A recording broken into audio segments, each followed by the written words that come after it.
Okay, thank you. Hello everyone and welcome to this afternoon's Angus Health and Social Care Integration Joint Board meeting. We're back here once again, around a kind of virtual meeting. So it's certainly good to see you all on screen. I'm going to just hand you over to Karen Malley, who's going to do some housekeeping before we get started. Thank you, Karen. Thanks, Chair. Just a couple of points to know. You'll note that the meeting is being recorded. Another point, if you can actually ensure that you don't have any personal information in view, and also just to be aware of any background noise that comes through quite loudly. Members obviously have been unmuted, so if you accidentally mute yourself, if there's any issues to get unmuted again, you'll need to raise your blue hand. If any member leaves the meeting, can you please highlight that you're actually leaving the meeting? And also, if any member has any points or questions that you want to raise, can you please use the blue hand, the raise option on the screen, please? That's all from me. Thank you. Yeah, thank you, Karen. And if for any reason anyone feeling that things aren't working, just give a wee wave to the screen, and we will try and keep a lookout. So we'll move on to agenda item number 1, which is apologies. Do we have any apologies, Karen? Thanks, Chair. Apologies.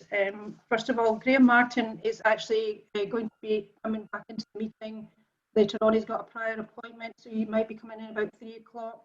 We have apologies from Gary Malone. Proxy today is Hayley Mearns. Apologies from Charlie Sinclair, Barbara Tucker, and Drew Walker, and proxy today is Andrew Radley. Thank you. Thank you, and welcome to Hayley Mearns and Andrew Radley. So we will on that move on to agenda item number 2, which is declarations of interest. Board, anybody have a declaration of interest? Okay, I notice Councillor Bell, your hand up. Yes, items 12 and 13, I've submitted the forms to Karen already. I'm an elected representative on the Board of Voluntary Action Angus, and I'll stay in and take part in any discussions. Okay, thank you, Councillor Bell. I'm just looking around the screen. Do we have any other declarations of interest, Karen? Are you seeing? No, I can't see any. Can't see anyone. Okay, thank you. On that, we will move on to agenda item number 3, which is our minutes, including our action log. So the previous minutes that you have before you, is everyone happy to agree those minutes? Agreed. Agreed. Yeah. Yep. Okay, thank you. I'm looking around. I think we're good to go, Karen. That's a full agreement. Thank you. Yep, thank you. So 3B is our action log that you have before you.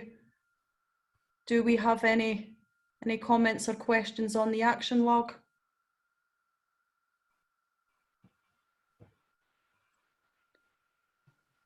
I don't think so, Karen. I think that's again all okay. And the audit committee, agreed? Everybody okay with the audit committee report? And our special meeting, which is 3D. Yep. Everybody okay with that? Agreed. Agreed? Yep. Yep. Okay. Thanks for that. And we'll at that then, all of agenda item number 3 has been agreed, Karen. Thank you. And we shall move on to agenda item number 4, which is our 2019-20 audited annual accounts. And if you just bear with me, I just pop them up back on my screen now.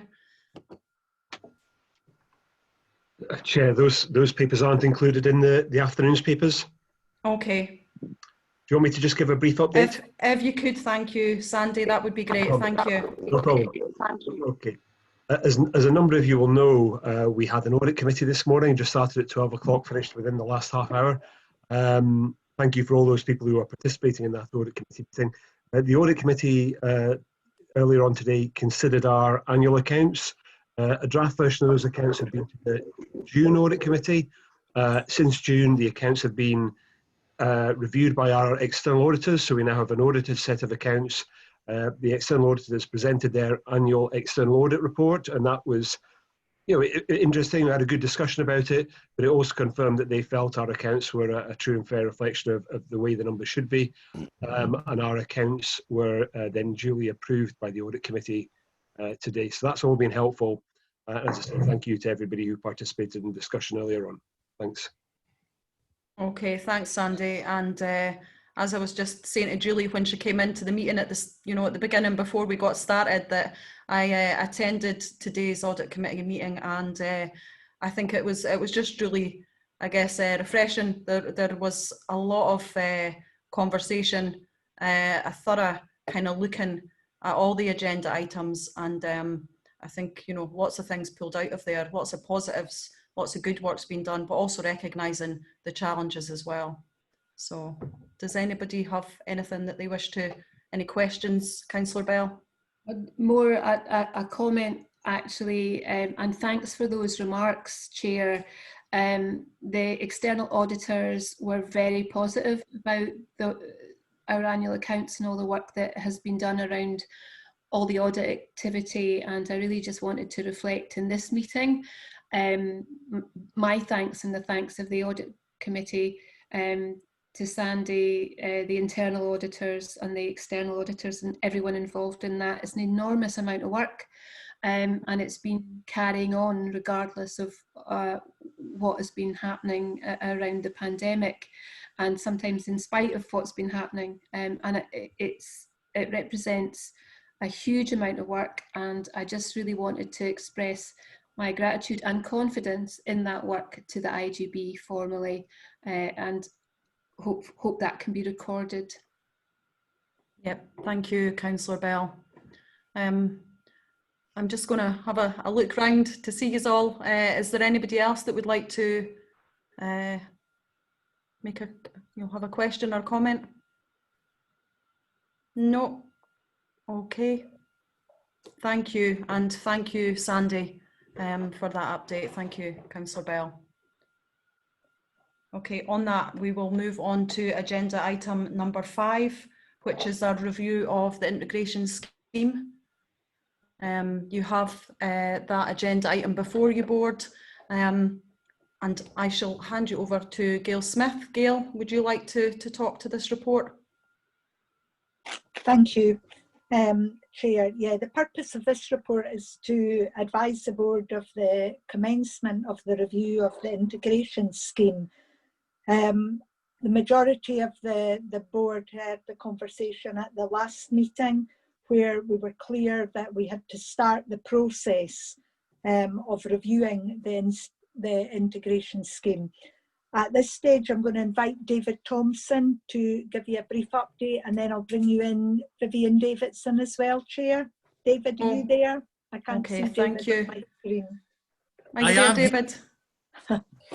Yeah, thank you, Chair. As Gail mentioned, we're under an obligation to review the integration scheme every 5 years. There was a report before the board in April that advised of that process, but also advised of the advice we've received from the Scottish Government in light of the current circumstances. So we're going through a limited process, and it's in the knowledge that we're not under an obligation to submit a scheme for approval by the Scottish ministers until later on this year, or perhaps even early next year. So as part of that process, we submitted this report to the board to let them know of the review, but also to let them have sight of the integration scheme and to invite comments about can the integration scheme be made better? Is it fit for purpose? And any other suggestions that might inform discussions moving forward in terms of changes to the integration scheme. So this is the opportunity for the board members to let us know their thoughts, so that we can take them down and record them for further work at a later stage. And I would just conclude by saying that if at any point the board members wanted to comment on the integration scheme, then it would be open for them to drop an email just to let them know their thoughts. Okay, thank you, David. I think, Gail, do you want to come back in, Gail? Yeah.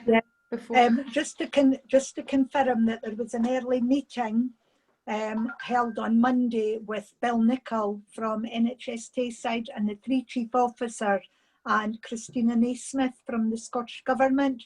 This particular area was around the mental health aspect of the integration scheme, but Vivian Davidson was able to join us at that meeting because of Vivian's extensive knowledge of the development of the previous scheme and our knowledge of the integration schemes. The 3 chief officers have asked if Vivian could lead this on behalf of ourselves and establish a small working group with representation from across the 3 health and social care partnerships, the council, the 3 councils and NHS Tayside. Is Vivian on the call? Is Vivian here? Yeah, I can see there. Okay. You Vivian. Can we invite Vivian. Vivian in to the... Yeah, Vivian, would you like to speak to this report? Yeah, I am here. Yes, we have identified already in the Angus scheme that there are amendments required in most sections. Some of those are simple wording changes and others are to bring the scheme in line with agreements that have been made over the past 5 years that lead to changes being required.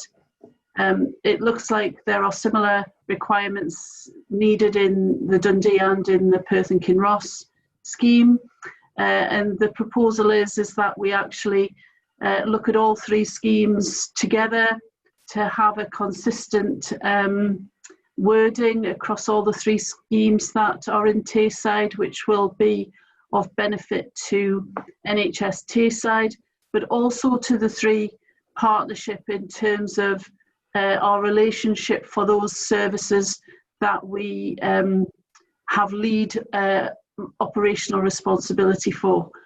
So the review has to happen very quickly. So we have already started drafting some thoughts about the review, and subsequently the amendments that will be made will take a number of months because there are some areas that still have to be agreed. So we're likely to see fully amended schemes being available for public consultation or wider consultation, perhaps in March, and then a final amended version being available perhaps in June. Those dates have yet to be agreed with NHS Tayside and the 3 councils and the 3 chief officers, but initially that's what we're looking at. Thank you, Okay. thank you, Vivian. David, can you confirm, we spoke previously about a development event for board members and audit board members. David, can you confirm if that will go ahead in September? Yes, Chair, we've mentioned previously that we were hoping to get Christina Naismith up to participate in virtually of course, participate in a development event for members regarding directions. We had planned on having it today, but given how heavy the agenda is today, and also because of the audit committee earlier on, we didn't think it would be as productive as it could have been. So we've postponed that, and we've got dates from Christina, and we're working forward to getting a development session where the members will have the opportunity of discussing the whole issue of directions with Christina, who actually wrote the guidance on behalf of the Scottish ministers. And there may be other issues that Christine would be able to share her knowledge on that may be of interest to the members. So we're working through that, and we'll hopefully be in touch shortly with dates. Okay, thank you, David. Thank you, Gail. Thank you, Vivian. You have the report in front of you and the recommendations. So we are being asked to note the commencement of the review of the integration scheme between NHS, Tayside and Angus Council. We are asked to provide comment on the review of the integration scheme, and note that comments can be emailed by board members to the interim chief officer. So on that, are we, with the kind of information that's been shared today and with the recommendations before us, are the board happy to agree? Yes, go with that. Agreed. Okay, I'm seeing lots of nodding and thumbs up, so it's all looking good. I can't see anyone that's not. Karen, can you just No. confirm? I think everybody's content. We've got a full agreement. Okay. And as was said, look out for that date for that briefing that will be coming up shortly. Thank you. Okay, board, that takes us on to agenda item number 6, which is our timetable of meetings for IJB and IJB Audit Committee. And you will have that timetable in front of you, and hopefully you'll have had a chance to have a look before now. Can I just confirm that everybody is happy with that timetable? Yes, obviously venues might change depending on circumstances, I would imagine. Yep, thank you, Councillor Miles. I think that's something that we're all just becoming familiar with now, is that virtual is our way to go and the way to meet at the moment, but things could change, and hopefully we will again one day be back round the table, although I think for some this is working and it makes attending a meeting much more possible. Is everybody happy to agree that timetable? Yep, thank you. Thumbs up. Good stuff.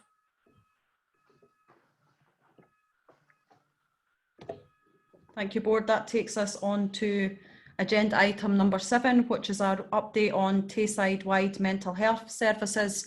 And I will, to begin with, hand you over to Gail Smith, who will speak to this report. Thank you, Gail. Thank you, Chair.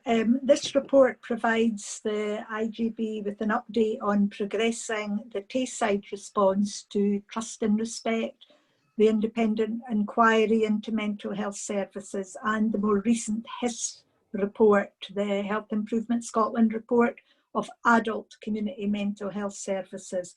Since the previous report was presented to the IJB in June, there have been 3 important developments to note that are listed, and that was the Listen, Learn, Change, an action plan for mental health services in Tayside, and then further discussions with the Scottish Government and the Tayside executive partners, which includes the chief executives of the councils, chief executive of the board, and the 3 chief officers of the health and social care partnerships.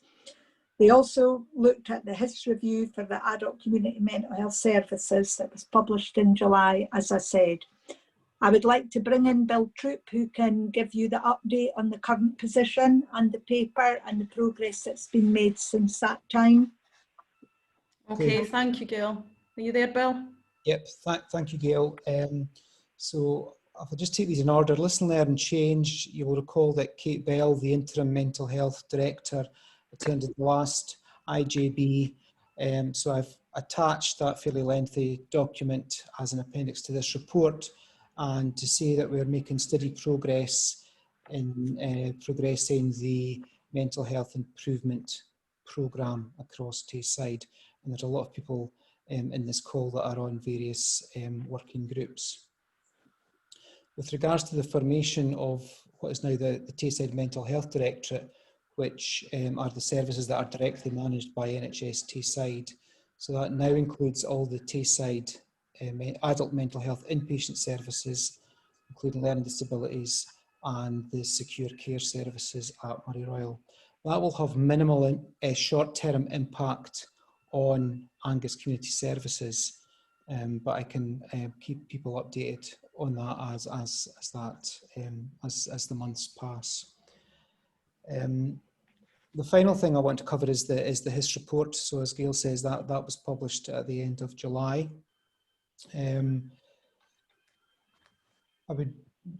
It does mention, so just bear with me to look at my paper. Yeah, the Hist review happened at the same time as Trust and Respect was being published. So it's no surprise that the themes that Hist picked up were very similar to the themes that David Strang in his Trust and Respect highlighted. The report contained 3 recommendations for immediate action, and 2 of them were linked to medical staffing, both the availability and the supervision of medical staffing. So again, that's been well documented in trust and respect and has been discussed here previously. The third recommendation from Hist is they noted a lot of variation across Tayside, and for example, waiting times. So it really depended on where you lived in Tayside as to how responsive the service was. So I think His were absolutely right to highlight that, but I would like to say that not all variation is bad, and some variation is good. For example, community mental health services are devolved to the 3 health and social care partnerships, and as a health and social care partnership, our responsibility is to plan services around the needs of our population. And the needs of the population of Angus can be different to the population needs elsewhere in Tayside. So for example, Angus have implemented a peer support mental health and wellbeing service within every GP practice, and that was launched at the beginning of July. The other 2 health and social care partnerships, although have had similar themes, but have done that quite differently. So that's an example of acceptable variation. So it is a slight frustration that we are set up as a health and social care partnership across Scotland to respond to needs, but when we're subject to a national review, there can be a bit of conflict there when variation is then highlighted.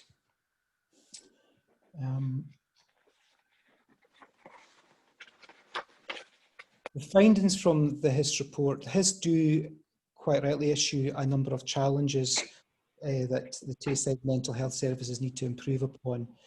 The actions from Hist are being incorporated into Listen, Learn, Change, the report that is responding to the Strang report. So all these actions are pulled into one report, so there'll be one governance structure, and they will be overseen by the Mental Health Strategic Board. Okay, I'm happy to take any questions on any of these aspects now. Okay, thank you, Bill. Do we have any questions? Councillor Bell and then Emma Jane Wells. Thank you. We actually discussed some of this at the audit committee this morning, Bill. So thanks for taking us through that. But if I can take us all back to the original strategic review, there had been a commitment for a resource transfer to allow Angus to develop more and improved and certainly more accessible community-based services. So is that something that we can still expect at some level to extend our services to 7-day in ways that prevent the need for admission? Because that was certainly a huge feature of our discussions at the time when we did eventually have to take that review to the end point. Yes, so Listen, Learn, Change, one of the recommendations and actions is that Angus will extend its community mental health teams to 7 days. So that remains a priority for us. There have been 2 obstacles in the last 2 years to make that happen. One of these obstacles has been cleared. So that was the transfer of resources in the form of nurses from the inpatient unit to the community service. So that happened about 14 months ago. So we do have the right number of nursing staff now to make that happen. The one obstacle that remains is medical leadership. So at the moment in Angus, we are still working with 1 permanent psychiatrist and 3 locum psychiatrists.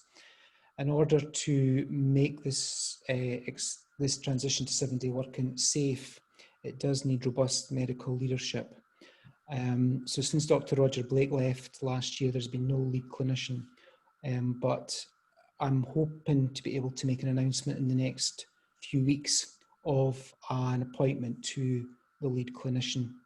So when the lead clinician is appointed, and there is a name that we have, that we hope or we plan to have the 7-day service fully implemented by the end of this financial year. So within 2021, we would plan to have the 7-day service extended.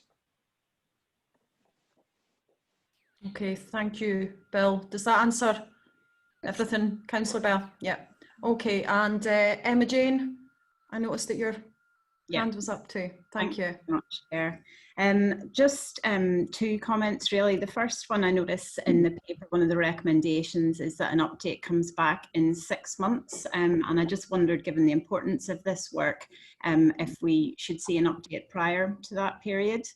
And my other comment really was just that the report very much highlights the important role of the mental health charities in Angus. And I suppose it's just to highlight the need to ensure that this is recognised in the resulting work of the strategy, and also for us as an IJB to consider ways that it can best be supported going forward as well. Thank you. Okay, thank you, Emma Jane. I don't know, Bill, if you want to come back on that. I mean, I certainly have a few thoughts in my head that I'm thinking with regards to your comments, Emma Jane. But Bill, have you got anything else?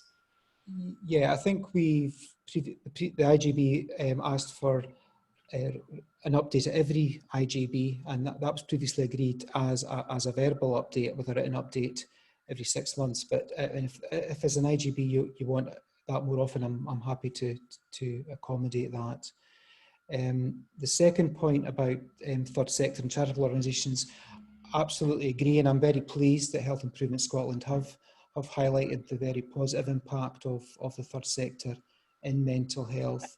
And I think we have invested nearly £500,000 this year in the health and wellbeing service, which is delivered by our third sector colleagues.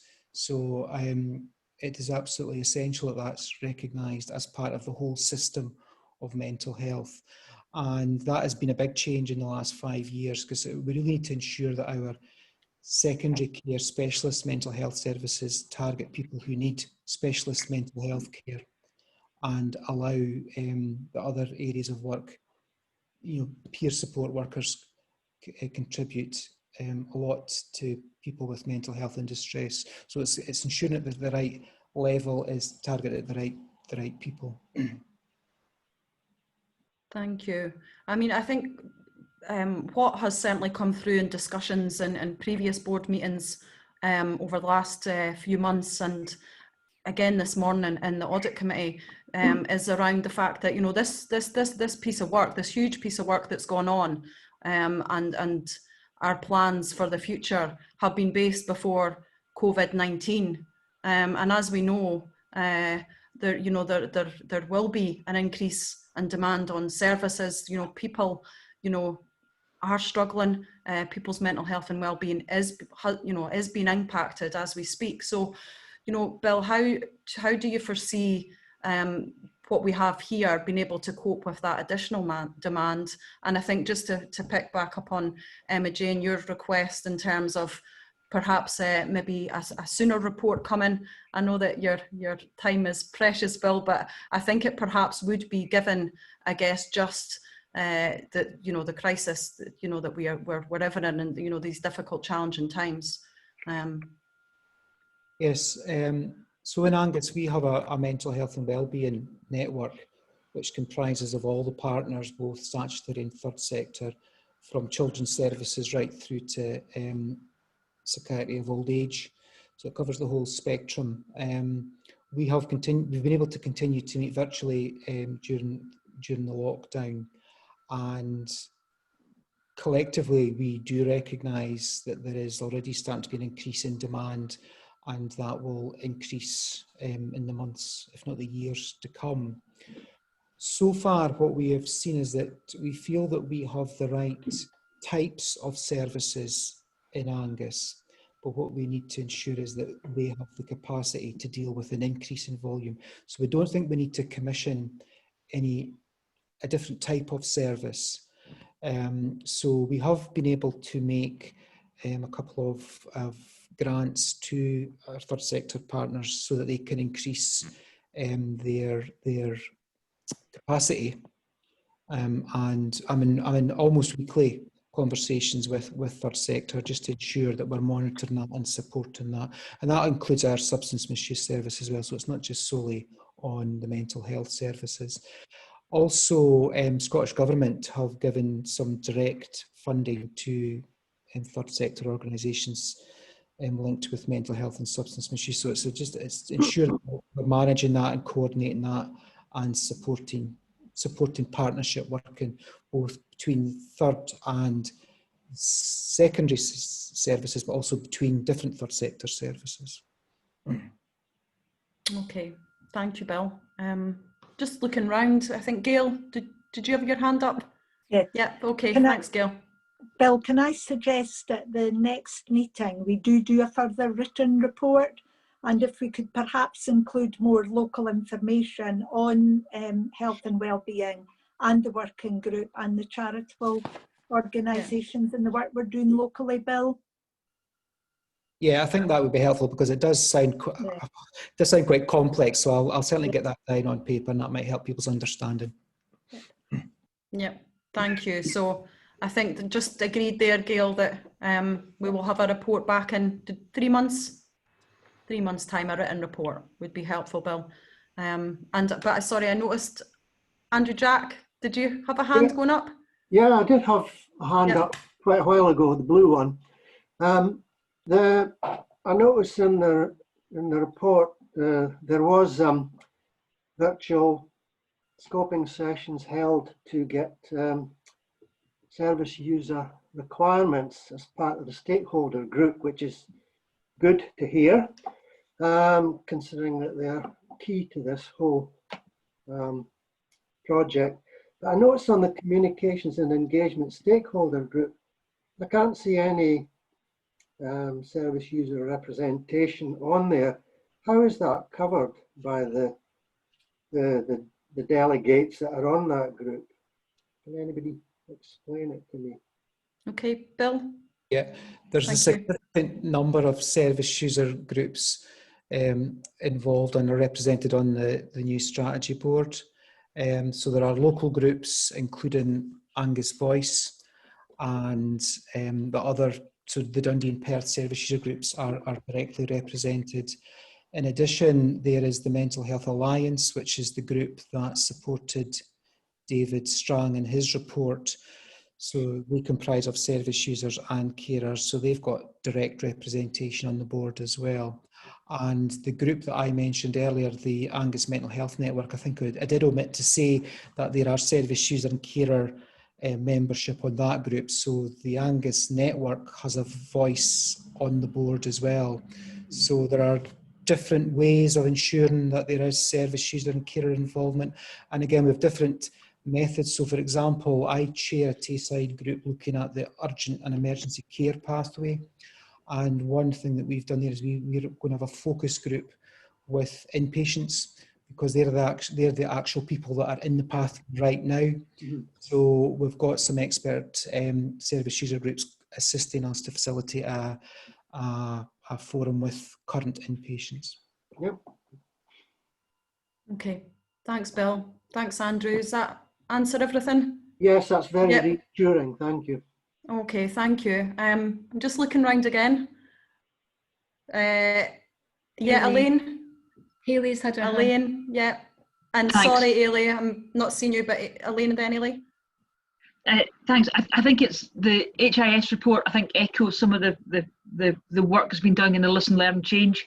And it is that the consultant psychiatry workforce is absolutely key to how we go forward. So there is a workforce board being set up to try and to get people into vacancies. So I think we are recognition across NHS Tayside and the Associate Medical Director of Medical Workforce. This is absolutely one of our prime priorities, to try to bring people into Tayside and to make jobs sustainable and really attractive, because we can attract people for other specialties, why not for mental health? So there's a real work across the piece, and I think we have, when we see the HIS report, that the 3 first recommendations address workforce and support and supervision. That really has to be the priority, and I think that is the bit that HIS will expect an update for, and I think we probably need to think about that as well, a kind of staging report of how that work is going. To declare a conflict, I sit on that board, so on that group. So I think it is just to reassure, but also to reinforce that those are such key people to get in, and we need to do everything we can to attract them. Okay, thanks, Elaine. Are you there, Hayley? Yeah, I don't know what's happening with these hands. It was really, I was up a while ago, so it was just really going back to Emma Jane Wells' comment around third sector involvement, and I would completely agree that third sector involvement has been huge, and it always will be, and we've seen that certainly during the COVID time as well. But going back to the comment around the 7-day week availability of mental health organisations, we have a great opportunity within the Cross and with all our organisations that we have here at the moment, and there was talks about being able to open up the Cross and actually have mental health services working from here over weekend and evenings, and I think that would really be helpful in regards to the early intervention part of things. So certainly I completely agree that there's different levels of services for different types of people, but I think for that early sort of intervention when people don't have anywhere to go, I think we can't lose sight that there's a great opportunity here within the organisations that we've got cohabitating at the moment as well. So just to let everyone know about that too. Thanks, Chair. Okay, thanks, Hayley. I don't know, Bill, if there's anything you want to add to that or come back and respond to Hayley's comments there. Yeah, we can pick that up at the Mental Health Network. We also need to say that we do have 7-day mental health provision at the moment, and a lot of our self-directed support services deliver 7 days, and some of our third sector already do that. So I think that the Hist report does highlight it's the specialist early support at discharge, prevention of admission scheme that we need to extend to 7 days, and there does already exist 7-day working. Okay, thank you, Bill. Just going to look round the screen. Am I missing anyone, Karen? Is there any other hands up? No, anybody else would like to? I can't see any blue hands, Chair, but whilst just before we conclude on that matter, can I just double check? Obviously, if we're coming back, would you be coming back to the October meeting or the December meeting? October. Okay. October. Is that for a full written report, Gail? I think certainly a written report that included what Bill was talking about would be extremely helpful. Yeah, I mean, I think what I would certainly comment, and what I'm always mindful of, is that, you know, if there was if members of the public were you know, had joined us, or maybe they have, I can't see any names there that I recognise or don't recognise, but if people were joining this meeting, if we had a family who was perhaps in crisis, or who was, you know, particularly interested in this agenda item in terms of their mental health, I mean, what we do have is you know, you know, like you say, lots of work has been going on. This report is very lengthy, but I'm not sure how clear it would be for people just to pick up and be able to see exactly what it is that we're doing within Angus to respond to mental health and to make the improvements that we need to make. So I think I would really hope, like was kind of mentioned earlier, that reporting that comes back next time is maybe specific for Angus. And Bill, if you're able to kind of provide some of that clear information that will make it more helpful for our residents within Angus to more easily perhaps pick up and understand quite simply what it is that we're working towards and what we hope to achieve, if that's okay. Yes, absolutely, Chair. Yep. Yeah, thank you. So on that, we have the recommendations before us. If I just pop them back up, just to make sure that we go through and agree them.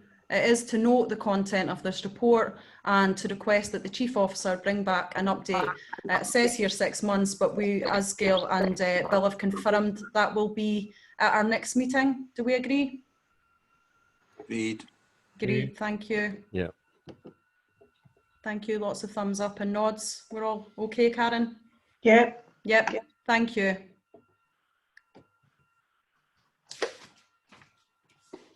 Okay, thank you, Board. That takes us on to agenda item number 8, which is our Angus IJB partnership working. And I will just hand you over to Gail. If you're still with us, Gail, are you there?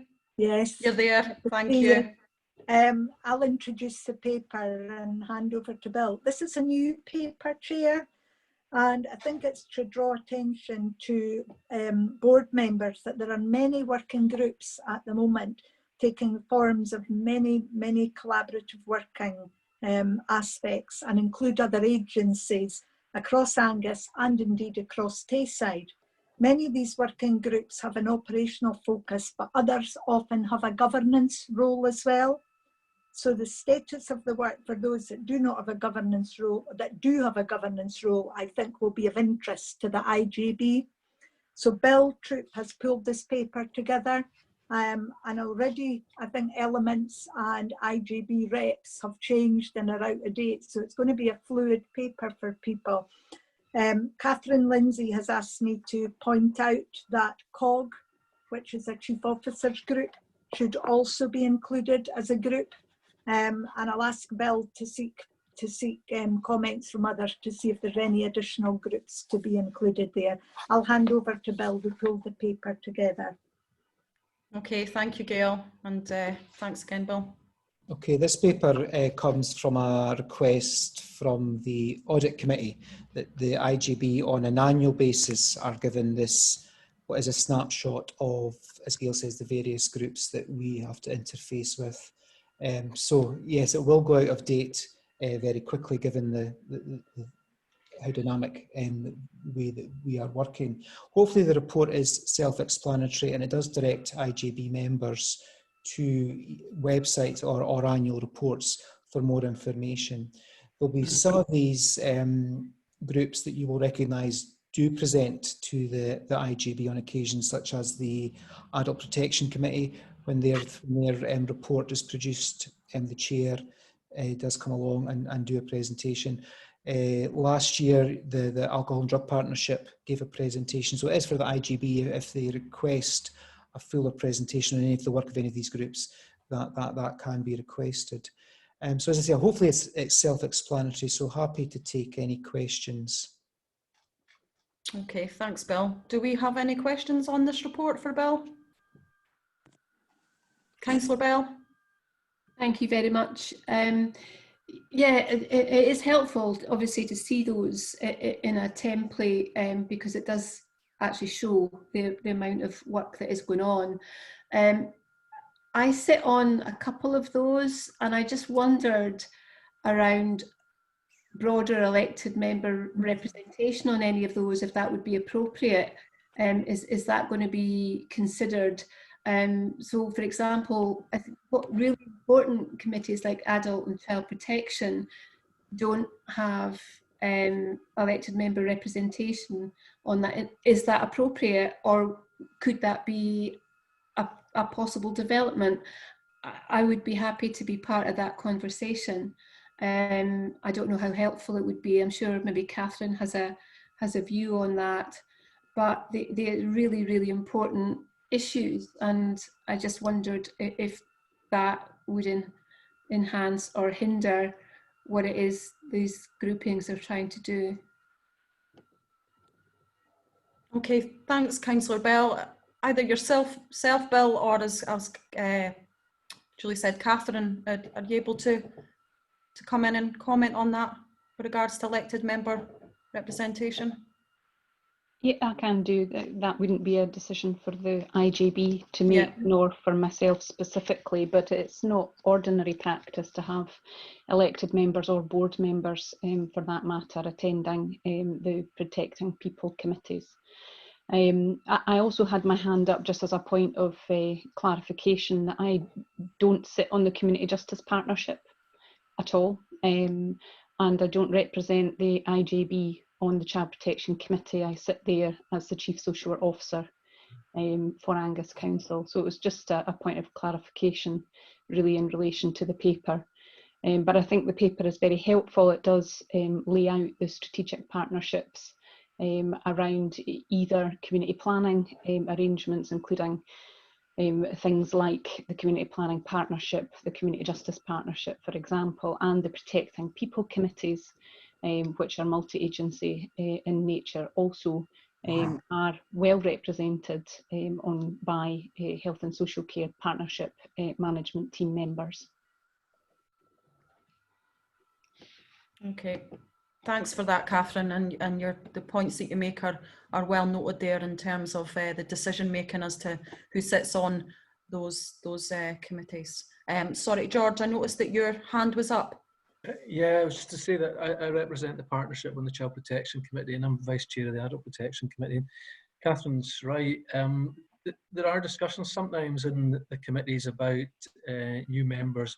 The membership, to a large extent, is prescribed. There are people you're expected to have on the committees in the Constitution.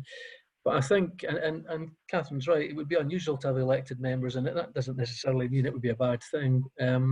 So I think, Julie, the thing to do would be to write to the chairs of the two committees and initiate a conversation about that, I think. Okay, thank you.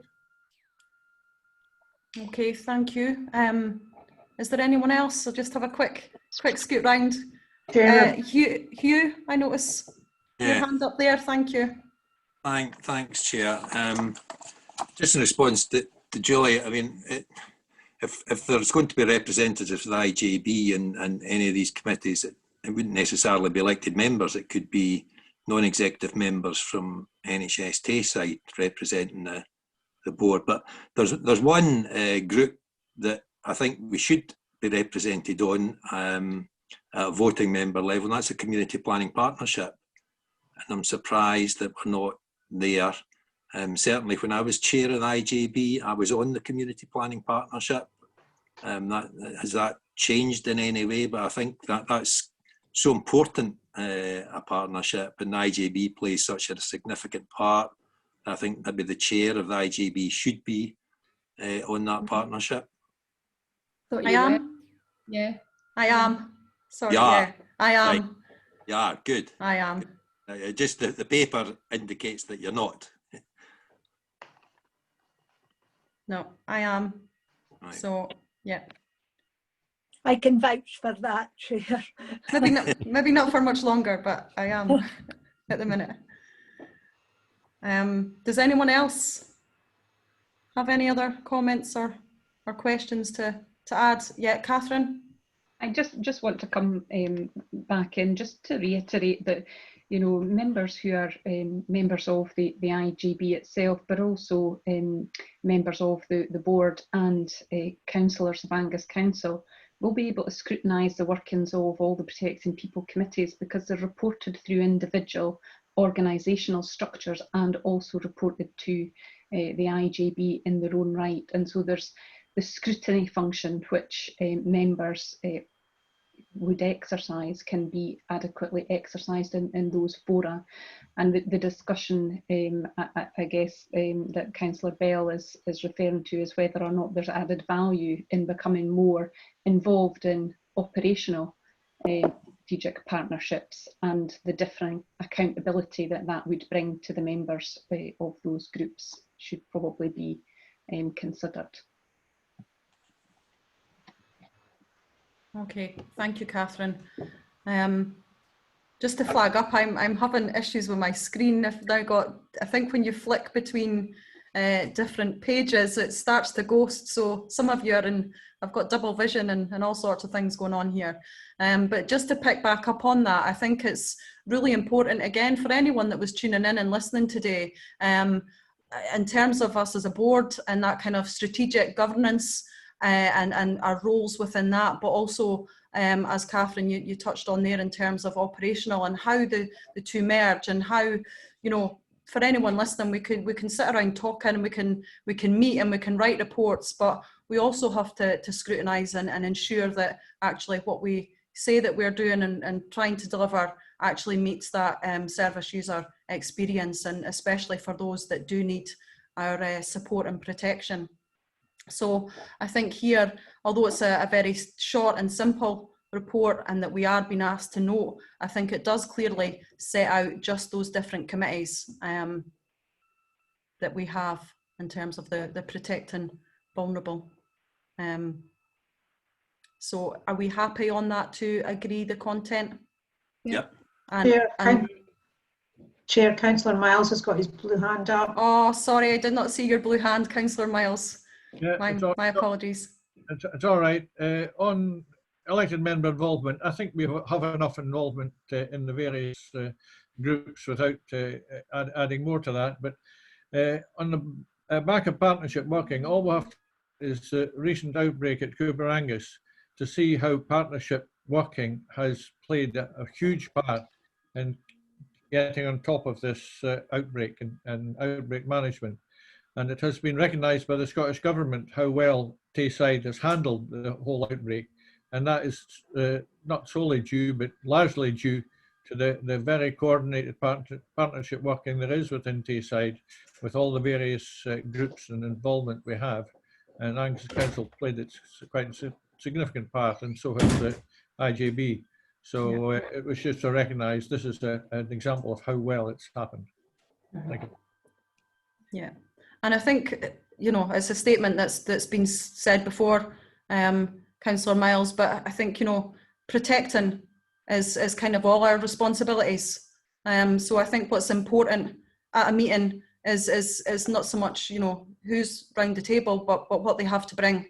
And so it's important that, you know, people do feel they can contribute to at any level within Angus Health and Social Care Partnership, because, you know, our mission statement certainly is that, you know, that bit about partnership and being equal partners, and that, you know, everybody feels that they can get in touch and maybe not attend all our meetings, but certainly get in touch and be part of health and social care in Angus. And I think that's really important. I'm just looking round again just to make sure that there's nobody I'm going to miss out, but I think I can't see anybody else. So on that, are we happy to agree the contents of this report? Yes. Yes. Yep. Thank you. And Julie, you certainly, that's a letter that you can certainly write if you wish to ask more with regards to membership. Okay, thank you. That takes us on now to agenda item number 9, which is our finance report. And I'm hoping we've got Sandy. Yes, you have. Are you there? Good stuff. Yep. Thanks, Sandy. Okay, thanks, Chair. I'll just take a couple of minutes to go through this, partly because it's the first report of the financial year. And we all know that this year is going to be a challenging year in terms of service delivery. We're already seeing that, and we can see that through the papers at the IJB today. It's also going to be a very challenging year financially, but it's going to be challenging in two different ways. We are going to see a lot of extra costs come through the partnership this year, associated with things like the COVID response and the remobilisation responses. So that absolutely will create financial challenges. But it's also quite a complicated year for us financially. We're seeing a lot of costs evolve, new costs come into the system, different types of reporting, and that does put a lot of pressure on the finance function, the finance people working in that area, but also in terms of the managers that we're working with, trying to allow them to respond to the way some of our reporting requirements are evolving. So it's absolutely a service delivery challenges throughout the year, financial challenges throughout the year, but also quite a lot of financial complications. In terms of the report itself, as I mentioned, it's the first report of this financial year. We've kind of summarised some of the positions in section 2 of the report, and the second paragraph notes that it's, as you would all expect, it's a very early report for the financial year. We used June and July information for this report, and we will see a lot of further information coming into the system, and probably quite a lot of evolution of some of the projections we're making. In the third paragraph of the financial monitoring section, we do note that we are currently reporting an overspend within the partnership, approximately £3.6 million when we last made an estimate. But that is before any further Scottish Government funding associated with COVID is allowed for. So we've only allowed for so much funding so far, and we are expecting further confirmation of funding to come in due course. While we put this report together relatively recently, I think probably within the last 2 weeks, we do know that a number of the assumptions that we were working with at the time have already started to evolve. So as I say, it will be very much an evolving picture for the next few months. In terms of the kind of main content of the report, in terms of service commentary, covered in sections 3 and 4, excuse me, covered in section 3 and 4 of the report, it's just worth highlighting a few examples of costs and types of changes that we're seeing. For example, section 3.1.2 refers to psychiatry, where we're seeing some emerging cost pressures, and we put some commentary in about that. Meanwhile, section 3.3.1, which refers to hosted services, and this particular reference ties in with some of the accounting treatment for mental health services that Bill has already covered in his reports. But there's a financial change that follows on from that, and that's what we're describing there. Equally, I mentioned there's uncertainty. There's a general uncertainty to do with COVID, but there are always specific examples of uncertainty that we always have every year. And in section 3.4.2, we're describing those in the context of pharmacy costs. Let's say we often have uncertainty about that because of some of the time lags, and some of that has been exacerbated this year because of some of the delays associated with COVID. At 3.6.2, we mentioned the issue of large hospital set-aside, and I put a wee bit more commentary there and suggested that we do need to have a more in-depth consideration of this, and that feeds through to one of the recommendations in the paper. It's an issue that was mentioned a wee bit at the Audit Committee this morning, and is obviously quite a significant issue for us in terms of things that we're looking to resolve going forward. And it's important to remember, using the example at 4.1.2 on page 139, that we do have some underlying issues that haven't really gone away. And that point there talks about the demographic pressure that we have been under for a number of years, and that we continue to be under as we speak. Obviously, the way that that's, I suppose, this comes out in our system is maybe different now because of COVID, but it's still there, and we have to keep all that those historic issues like ongoing demographic pressures in our mind. Section 5 gives a brief commentary about the COVID financial impact.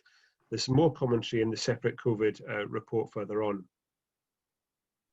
Section 6 covers where we are, gives a brief update about where we are with our planned interventions. So kind of like the savings plans that we have.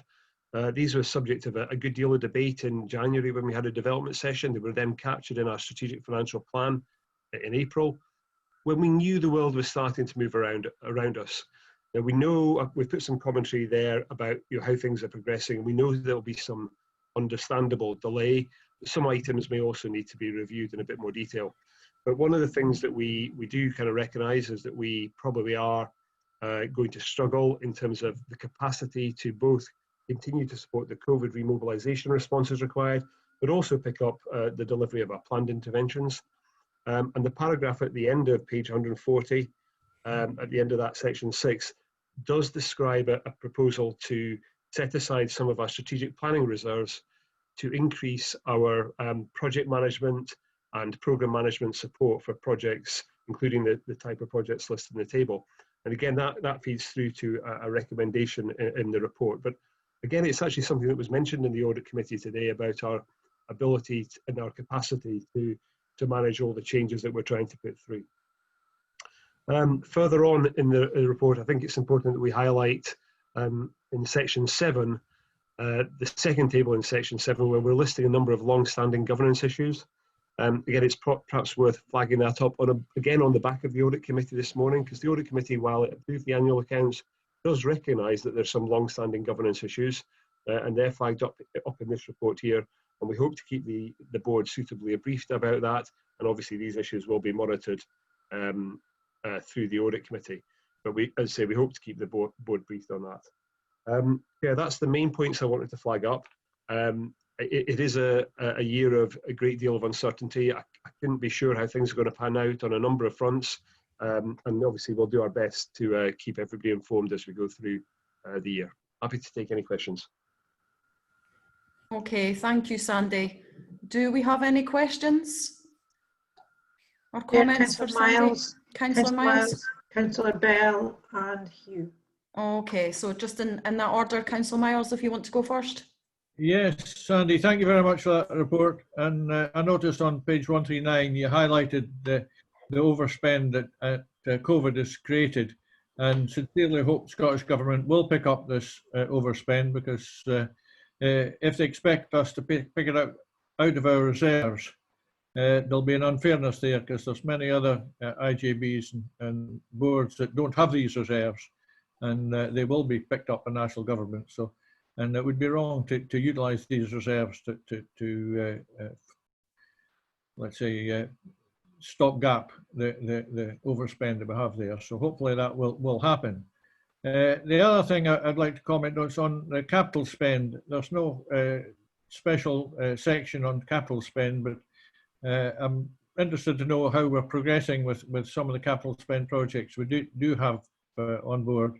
And I know some of the care homes are going to be maybe more costly than was originally anticipated. So a good pressure on a capital spend there. Okay, thank you for that question. And yeah, we know that issue about reserves that you mentioned. I've alluded to that once or twice in the report, and that's something that we'll be keeping an eye on and updating the board about. In terms of the capital spend, honestly, I am not 100% up to speed with exactly where we are with that. The world has just been going so quickly over the last few weeks in terms of the annual accounts and other things. George Bowie and others, including myself, we've spoken about where we are with potentially some of the care home investments, particularly the Seaton Grove plan. And I don't know if George will have a specific update on that, but if we don't have it today, we can certainly get back to you, Councillor Miles. There has been one or two issues regarding some potential some planned investments at the Gables. Again, don't have the details available right now. We can look at that. And some of our programs will probably be running more on track, but I think probably the best thing is that we maybe get back to you with some details about where we are. Thank you. Okay. Thanks, Sandy. Councillor Bell, do you want to? Yeah, I just wanted to highlight really that, you know, a lot of the issues that Sandy's raising in that report around, you know, decisions that need to be made about what gets done and what slips a bit are exactly the kind of things that cause a significant amount of stress in our workforce. And I just wanted to raise that as something that I'm very mindful of. And it is covered briefly when we were talking about workforce, but these are very stressful times for our workforce too, because they are making judgment calls around what needs to slip a bit and what needs to be focused on, and I'm just very aware of those pressures and how damaging that can be when there's already capacity issues. And I really appreciate Sandy's honesty in flagging those capacity issues up. I think they're really important for us to be aware of and take into account as we go through these papers. Yeah. Thank you, Councillor Bell. Hugh, I think, was it yourself? Yeah. That, yeah. Yeah, thanks, Chair. It's just a suggestion, really, and it's regarding the large hospital set-aside. I mean, that issue's been around as long as the IJB's been around, and it's never been resolved. And that there may well be new members in the board that see large hospital set-aside and writing and they wonder what that's about. Mm-hmm. And I'm just wondering whether it would be an idea for Sandy maybe to do a separate report on just what the large hospital set-aside is and what the issues are. And then maybe we as an IJB can have a better understanding of what it is that we are looking for. Because quite frankly, this should have been resolved ages ago. Could I come in first briefly? We do pick this up at the audit committee every time, and it links in to the issue about direction. Mm-hmm. For me. And we did discuss this morning. You'll see in some of the papers that we've now got this table whether a direction's required. So we were asking about, you know, when is it appropriate to trigger a direction when everything else fails? And I guess there's a sense of amongst officers when that might be, but it's a frustration for me as well, Hugh, that we're still sitting there with that as an issue. And the solution of that isn't necessarily in our hands, but we did discuss it this morning, and Graham Martin was taking away an action to have a conversation as well. So you might want to link up with him on that. So thanks for letting me chip in. Yep, thank you, Councillor Bell. And is there any other? Yeah, Elaine. Sorry, am I missing? Did you want to come back in, Sandy? Sorry. Yeah, please. Can I just respond? Sorry, before we go to Link, just respond to Hugh's question. One of Hugh's points, he talked about having a separate report on that. We actually did something similar, kind of a briefing probably about 2 years ago. And I think 2 years ago, we were probably a couple of years into the IJB, and people said, oh, we need to go back over that again. So I think we did a 1 or 2 page briefing. So I'm happy to kind of bring that together again and use it both as a stock take as to what the issue was historically and how it came about, but also to give people a representation of where we are and maybe use that as a way of developing ideas going forward. So happy to do that. Yeah, thank you. Yeah, thank you. Elaine? It's really just to reinforce that, again, this is just almost as we kind of put into the too difficult box, I think, because it's understanding what it really means. But I wonder if through COVID, we've maybe actually got a way of unblocking it because we have done so much whole system working. Part of my work today has been trying to settle the problem of phlebotomy for patients in the community from primary and secondary care, and it just sounds as if this is absolutely the thing that we should be doing, and whether actually we might find things that we could fund by the large hospital set aside. We might be able to pool stuff through rather than looking at the slightly existential thought of what the large hospital set aside is and then working out what to do with it. I don't know if that's just a thought, but that might be a way through of it, and to use some examples of things that we're doing, could they be funded in that way, and that might unblock it. Sandy, you tried to explain the large hospital set aside to me, and yes, I did. I can see the steam coming out of my ears. Yeah, no, you're right. We did have a chat about that it feels like a long time ago now. Yeah, you're right, Elaine. The large hospital set aside, probably in its initial phase, when it was developed, kind of felt more like a concept that was probably quite practically difficult to was going to be difficult to implement and make into something real and tangible. And as we have gone through these last 4 years, there has perhaps been a leaning towards trying to move it from being a concept that was a bit maybe bookkeeping-ish into something that was a bit more practical and was a bit more relevant to the kind of example you've just given. So that is one of the ways that we might see something move from being something that was kind of almost unsolvable, as a bit bookish, something that was a bit more realistic and a bit more real life, and actually a useful tool to us. So there are things that have pulled us in different directions, but either way we haven't solved it, and obviously we do still need to kind of document your kind of a solution to this. Okay, thank you, Sandy. Just looking round, Karen. Chair, I see don't I've got anybody else, but Hugh and Councillor Bell still have their blue hand raised, so I don't know if they've got any supplementary questions. Do you want to come? My apologies. It's okay. He's just forgetting to put your hand down. Okay. So yeah, thank you everyone for that. And I think, as has been said, there is a lot of unknown financial costs, but as well as some costs that we know are there and could increase because of COVID. And as I think Councillor Bell touched on, just in terms of the challenges and pressures on our workforce at this time, and difficult decisions are often having to be made. And this is always a bit of a difficult time of year within health and social care, as we, the last day or two shows the weather changing, and as we head into winter, often, the schools have just gone back, families' lives are changing slightly, and a lot of that cost is unseen because we just cannot predict just what the weather will be like and the impact that will have on health as well. So I think, Sandy, there's a lot of unknown, isn't there? But what the report does highlight, and as does the recommendations, in terms of areas that we know we need to focus in on.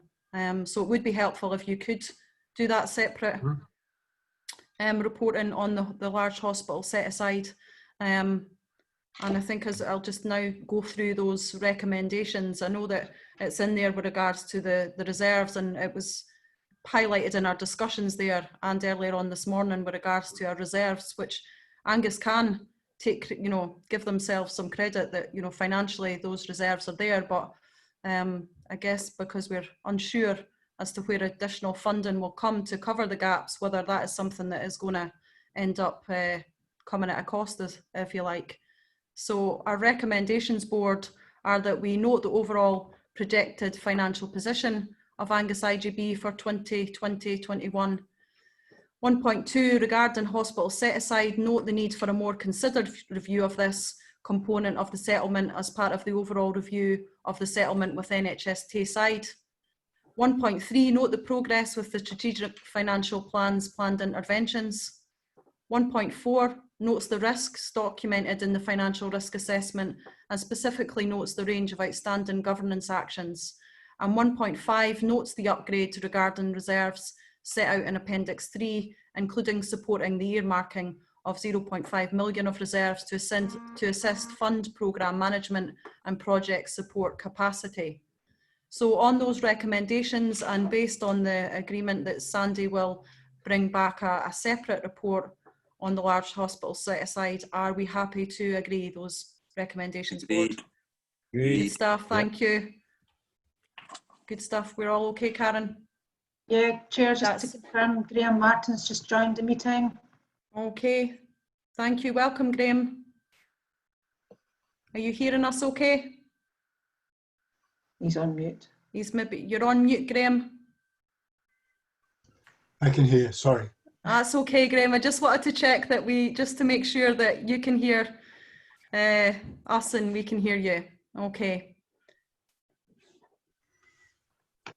Thank you, Graham. That takes us on to agenda number 10, which is our Angus IJB Audit Committee Annual Report for 1920. And I will just hand you over to Gail. Do you want to no? You're muted. Is it yourself?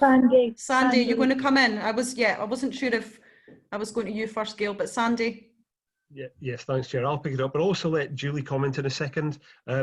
We took this report or shared this report with audit committee members, I think probably during July and August as we were drafting it to make sure it felt like a good representation of audit committee activity over the last week.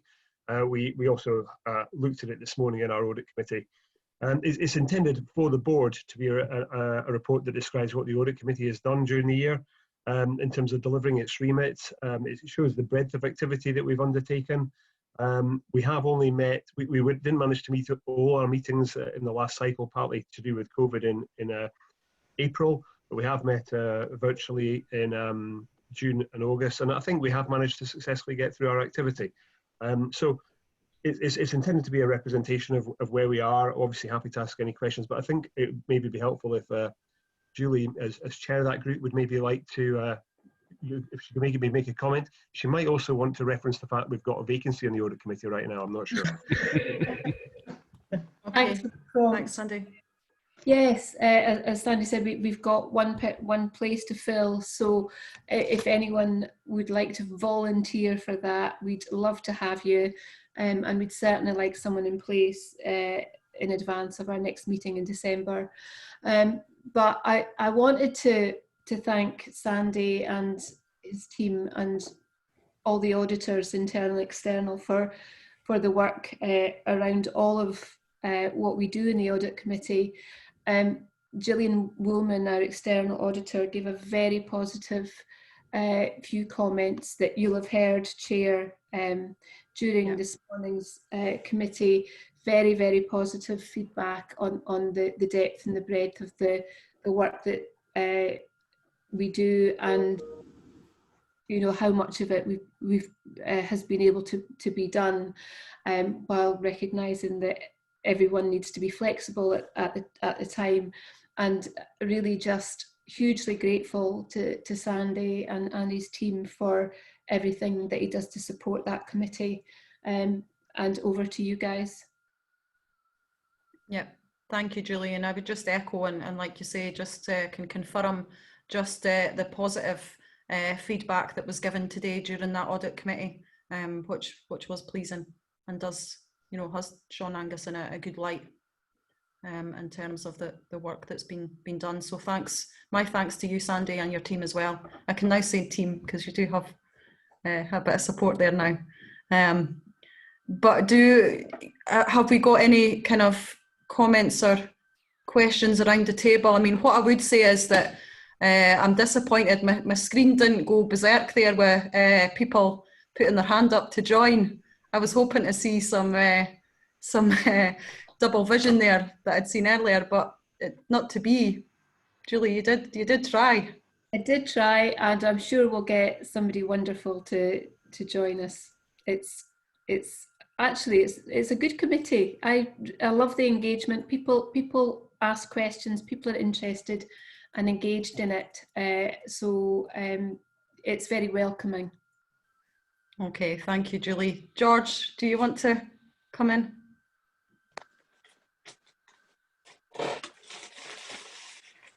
Are you on mute? Yeah, I was, sorry, but arrows jumping all over the place. I'd be quite happy to volunteer to go into the audit committee. I just don't know if advisors to the board are meant to be on it. Are we permitted to do that? No. No? Oh, well, that's that then. Let's try, George. Yeah. Thank you anyway, George. So maybe then it's worth maybe an email from Sandy about who can sit on the audit committee, and just send to those members. Would that be possible? Yeah. Okay. Thank you. Thank you. Is there any other comments or questions? Gail? Yes, Chair. Yes, I agree. I think it's an excellent committee, and I would encourage our members to join that if they can possibly spare some of their time. I think an immense amount of progress has been made actually throughout the year, and a lot of progress despite the challenge of the coronavirus, and a lot of that is due to the encouragement and the support of the committee members to drive us forward. I was having an email conversation with Sandy Berry last night with regard to some of our challenges around progressing some of the outstanding items, and I think sometimes we're very hard on ourselves to progress that and progress items there, and I have to remind myself that we have been in the middle of a pandemic and are still in a pandemic, but yes, I would commend the committee to other members. Thank you, Gail. Okay, I'm just looking round. Nobody else is appearing to have a hand up. Is that right, Karen? Just yeah, there's no volunteers, Chair. Yeah. Okay, thank you. Okay, yeah, nobody else wants to come in, and nobody else at the minute is volunteering to come forward. But that email will be making its way to you with a nice bow on it. So please open it up and take up the invite, and at least one of you, come on, you can do it. It's coming up for the season of goodwill. Oh, don't. Okay, we will, just before we finish off this agenda item, go through the recommendations, which is 1.1 to note the annual report of the Audit Committee for the year 2019-20 and acknowledges the input provided by the Audit Committee from the Audit Committee members and those supporting the Audit Committee. Do we agree? Agreed. Thank you. Yeah. Thank you. Okay, board, that takes us on to agenda item number 11, which is our strategic planning progress update. And on that, I will hand you over to Gail. Got it right this time. Thanks, Gail. Yes, Chair. The strategic planning update report that's enclosed provides the IJB with information about the situation in a range of our change programmes that you are aware of. And that have been explained to you previously in our improvement in change programme work and with our progress in the Angus Care model. Before I hand over to George Bowie, I would like to draw your attention to the end of the report. I think it's section 5 there, which identifies 3 new risks that are attached to this report, which I think are quite relevant to you. George, are you there? I can't see you. Yes. Yeah. Yeah. Okay, thanks, George. Okay, let's go back to start. Can you hear me okay? Yep, yeah, it's good. Okay. Sorry, my screen's not cooperating with me here. 2 seconds, I'll just get back to it.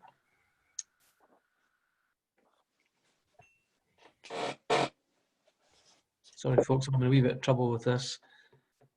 That's it. Okay. Yes, I've brought this sort of report before to the IJB, and the feedback's always been quite positive. It's, I suppose, a shallow or not too deep dig over a whole range of our improvement and change programmes and programmes in the Angus Care model, but it's quite a good way of providing an update, I think, and it can supplement or update fuller reports that we've taken, or indeed kind of pave the way for a fuller report in the future.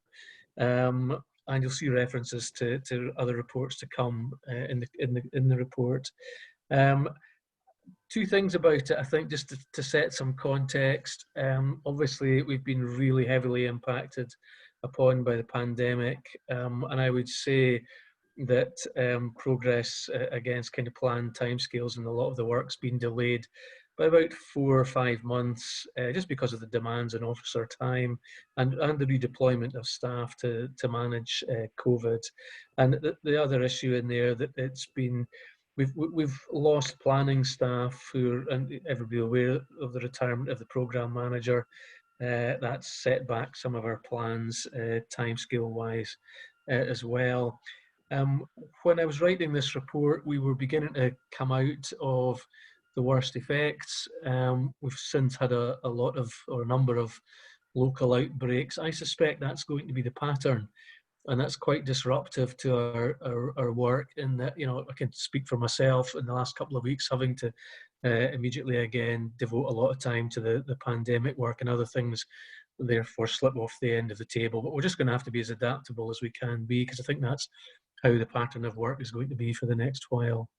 We're also anticipating the longer term effects of COVID on the services, and you can see in particular the impact on residential care, and the kind of residential care market in Angus is covered in this report.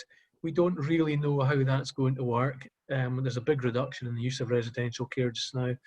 From about 1,000 beds used normally, we're down by about 130. And we don't know how that will shape up in the longer term.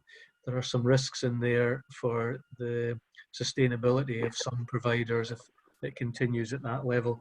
And we're doing some scenario planning to anticipate what might arise and how we can intervene in the market productively.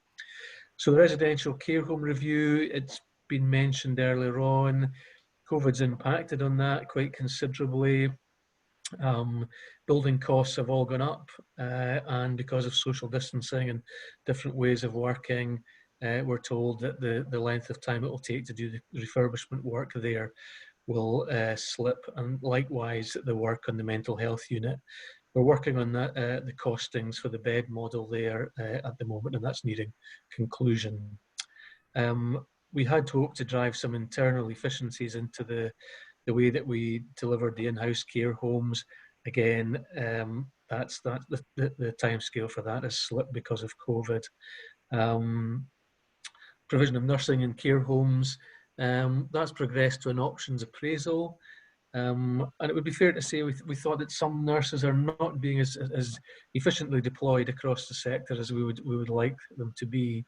So we're looking at the potential for a peripatetic nursing service. It's very much in its infancy, but we've had lots of discussions across the partnership and with the Scottish Government and the Care Inspectorate about how we want to develop that. I'll not dwell on the IIC commission beds. It's fairly straightforward in that we're reviewing how we're using those in North and South Angus, and looking at the time scales for the existing contracts. Care at home. What's happened in care at home is there's been a major increase in demand. We started the pandemic with 10,300 hours per week. When I wrote the report, it had gone up to 10,850. We're up to about 11,300 hours a week at the moment. Wow. And some of that's direct impact from the reduction in residential care. So we have managed to contain that within capacity. But that is becoming more challenging as time goes on. Obviously, capacities is finite. Two other issues in there, but whether or not we should move to the Scotland Excel national framework, we think not, for the reasons that are outlined in there. and the application of the electronic care monitoring system and the progress on that. We had a review of supported housing recently. Apologies, in section 3.3 there should be an and between St Drostan's and Provost Johnson Road. And we're looking at the financial elements of enhanced housing management in those settings, how that fits with SDS, what value we put on in-house provision, and the element of subsidisation that's required and what we're prepared to provide by that. What I would like to do is bring out a fuller report back to the IJB when that work is concluded. The care management review is pretty well on hold, pending the appointment of the new senior planning officer. Interviews for that, I think, are the 3rd week in September, so there is progress. The Carers Act implementation, we took a full report to the IJB in June. We're working hard on the financial impact of the waiving of charges to carers for replacement care, and what that will mean for the overall financial plan for the implementation of the Carers Act. Now, the Carers Group is developing a policy. We hope to have that next month, and we'll bring a report back to the IJB as we report on the Carers Act implementation again. Learning Disability Improvement Action Plan and the Physical Disability one we've reported on recently, and we intend to bring reports back to the October IJB. Daycare, we did conduct a review of daycare, which concluded before the pandemic. We were looking at new models of delivery and the range of types of services which should be available in the future, and the geographical spread we would want of those, and that work's ongoing. We received some permissions to reopen daycare and the Learning Disability Day Centres from the Scottish Government, but we were told that guidance would come out at the end of August for those activities. So we're good to go, but we feel that we would have to get the national guidance first of all before we can reopen. We do feel there are a lot of stressed families for whom daycare is really an essential support, and we want to get going with that again. We have to have the permission of the Care Inspectorate and the approval of Department of Public Health for any of our reopening plans. The Angus Care model, progress is outlined in the report there. I don't think there's anything specific I need to mention there, but Jill Galloway might want to come in on that. I'll just offer that again at the end of the report. Heart, community planning and the LIGs. I think really COVID has demonstrated how well those groups of activities have worked really well together. I think special mention for the third sector, which was off the ground and up and running before Heart was in place. I think that was really commendable. And there's a great promise for the future in how we connect all these groups and work together. That'll be happening through the strategic planning group. I thought I should mention Care First to Eclipse. It's very much on the council side of our business, but the Care First case records model is being replaced by Eclipse, which is an OLM model that's coming to conclusion. It's in the concluding stages. We're now testing new models, getting practice champions in the teams, doing the training and so on. So we think we're going to hit the go live date, and we expect a lot of improvements in practice from this in our recording and in how we work our financial models within care management and so on. Financial implications, Sandy's already covered. There's a table with a bit more detail about the financial situation in the different programs and projects, and really that is just outlining the slippage against each of those. Mostly related to COVID, but with some other factors as well, which Sandy also covered in his report. So I entered 3 new risks in there. The risk that the impact of the pandemic undermines the resilience of the residential care home market, the lack of capacity in the planning service and in the partnership generally at the moment, delaying progress, and we're working on that. And we still have the issue of really shortcomings in some of the corporate support that we we need to make some of our changes, and particularly in the procurement section. And finally, the slippage against the saving targets for the financial year, which we've mentioned. Okay, sorry, that was a rapid whiz through. I'm quite happy to take questions on that. Okay, thank you, George. Graham, I noticed just where you are on my screen, your hand's up. So I'll start with you first. You need to come off mute. Yeah. Yeah, I'm off. I think I'm off Thank mute. you. Yeah, you are. Yeah. I might be kind of, this might be out of turn in a way, but George, is there a section missing in a strategic planning document? And given that 2 of your risks are about workforce, I mean, you've got financial implications. Should there be something for the future anyway about workforce implications?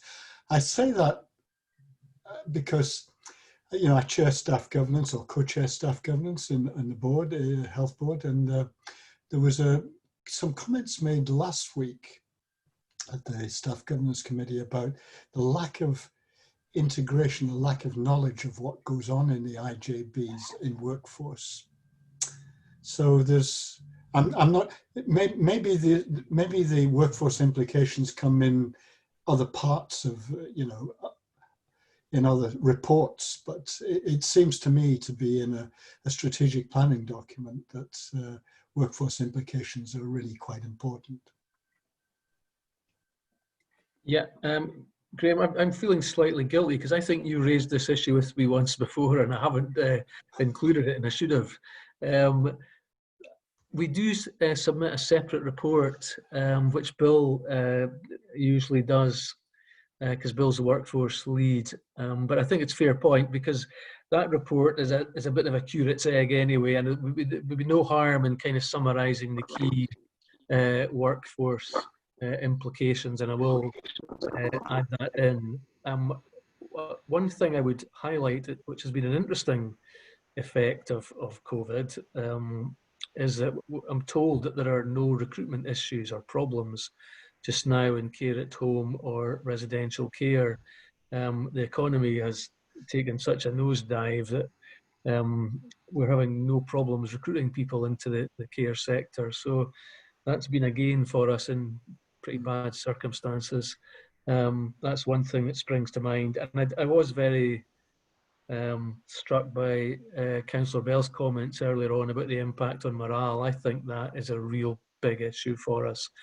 I think that the staff are showing, and my managers certainly are showing, a bit of fatigue. They've been working a lot of extra hours and really hard for about 5 months. Most people have deferred some of their leave in order to keep things going, and I do see that as being an issue. I think also people are kind of struggling with the lack of human contact with their peers and colleagues, because we're doing everything by Zoom, having very little time in the office to have face-to-face contact. So I think that's an issue that I wouldn't underestimate.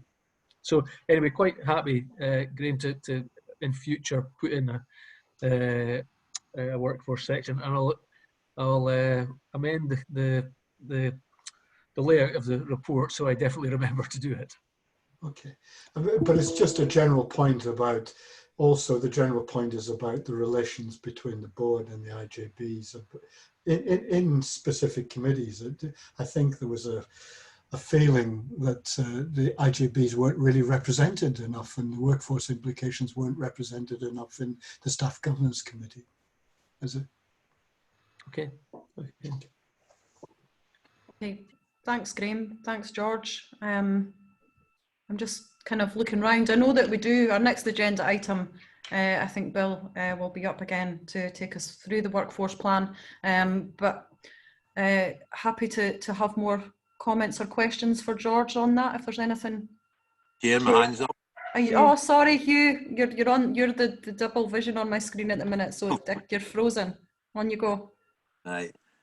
Just a couple of questions for George, and thanks for the report, George. It's good to see everything brought together like that, to see all the different projects in one report. First question is, I'm just wondering, we agreed earlier on in the agenda to allocate £500,000 from our reserves for a programme manager and project support. So I'm just wondering to what extent that is maybe going to redress the slippage against savings targets. And my second point is with regard to the comment that's made about not getting sufficient level of procurement support from Angus Council. There's something at the back of my mind that some time ago we agreed to fund a procurement post within the council so that they could concentrate on IJB work. So just maybe an update on what happened to that post. And are we needing more dedicated procurement people for ourselves? Okay, thanks, Hugh. I'll let Sandy give you an update on the second one, and I'll take the first question. Folk will remember that Jerry Forteeth was the programme manager, and he had specific lead functions on quite a number of the programmes, but he also provided a kind of consultation when he wasn't the lead for lots of other programmes. So we've reviewed that post, and we've decided we're not going to do that quite the same way.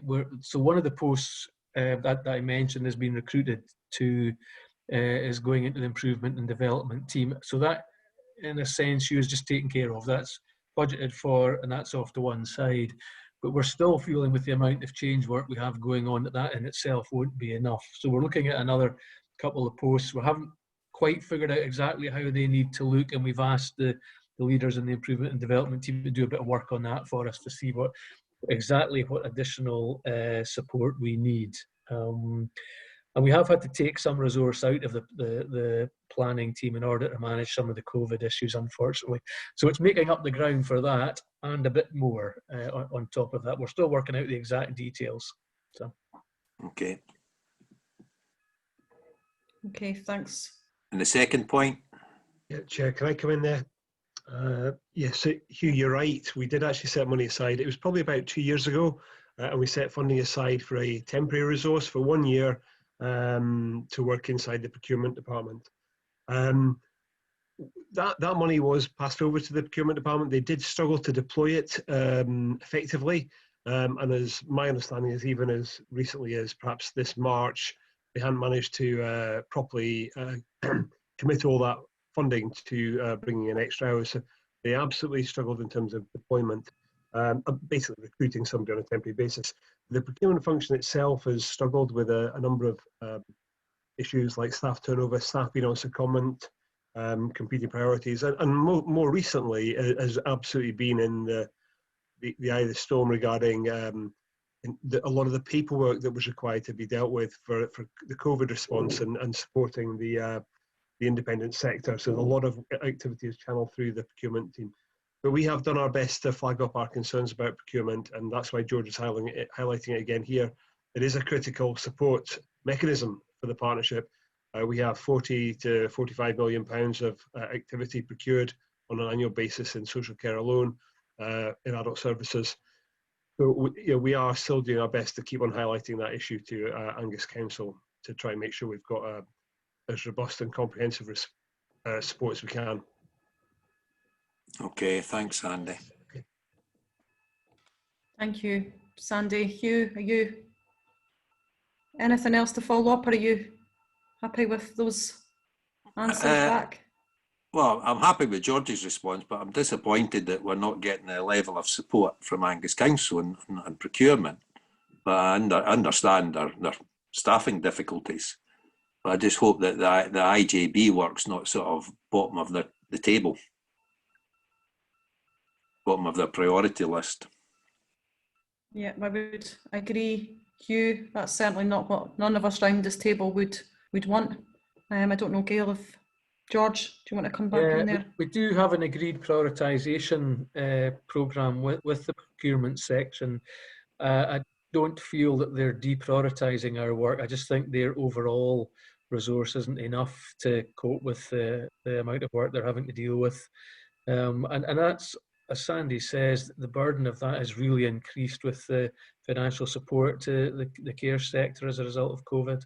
And, you know, that there isn't a way of making that work straightforward, because the kind of requirements that you have to evidence in the checks and balances and so on with public money are pretty onerous. We have tried to streamline that, but it's not easy to do that. So.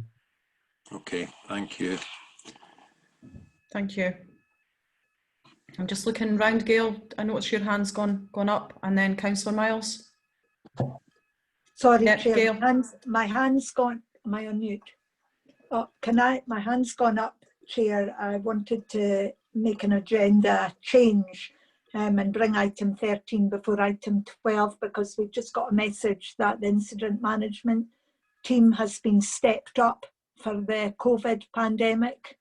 So I'm going to have Gillian Galloway to attend that, to leave me in the IJB meeting. So apologies, Chair. Okay, thank you. And Karen, can you just confirm we can just switch those agenda items round? Yeah, we can do that. Thank you. Okay. Thank you, Gail. Sorry, I'll come back to Councillor Miles with regards to this particular agenda item that we're still on. Yes, I have concerns over the residential care home review. General refurbishment, Seaton Grove delayed, increase in building costs. I'm hoping these increase in building costs will be covered by the government's money, the COVID-related issues. And I was also pleased to see it work recommenced, although I've now concern. I heard that there was possibly an COVID outbreak in Seaton Grove today. So I haven't had that confirmed yet, but I'm hoping that will not delay everything again. But if it is right, it probably will. So concerns over that. I can comment on that, Chair. Yeah, there has been one positive test through the weekly screening. We're seeking a confirmatory test on that. So we won't decide to do. I mean, the normal response to that is we temporarily close to visitors, and then we seek a confirmatory test. So that's the position that's in. So I'm not describing it as an outbreak until we get confirmation on that test. Okay, thank you, George. Will these extra building costs be picked up, Sandy, by the COVID monies? I'm not 100% sure. It's a capital funding stream, so it's something that's overseen by the council. But I've just written down a note to follow that one up, and I'll clarify that. Yeah. Thank you, Sandy. Okay, thank you. I'm just is there any other hands, any other comments, questions, Councillor Bell, and then Elaine. I think Elaine was up before. Elaine first. Were you up first? Sorry. You're on mute. Thank you. That's Thank it. you. I wonder if we need to register workforce as a risk, and certainly I'm just reflecting that we've discussed the mental health report, both the Listen Learn Change, we've discussed the HIS report, and they do all reinforce the need for workforce. And we've spoken how we do not have a consistent community mental health workforce, and whether that's something we should maybe acknowledge. The two reports that we probably looked at today are the one's a response and one is being brought into the response, whether that's something that we need to maybe acknowledge and think about. So just a question really for George, whether you think that's something that we should, what your opinion would be. Okay, thanks, Elaine. George. Yes, possibly we should. Hang on one sec, folks.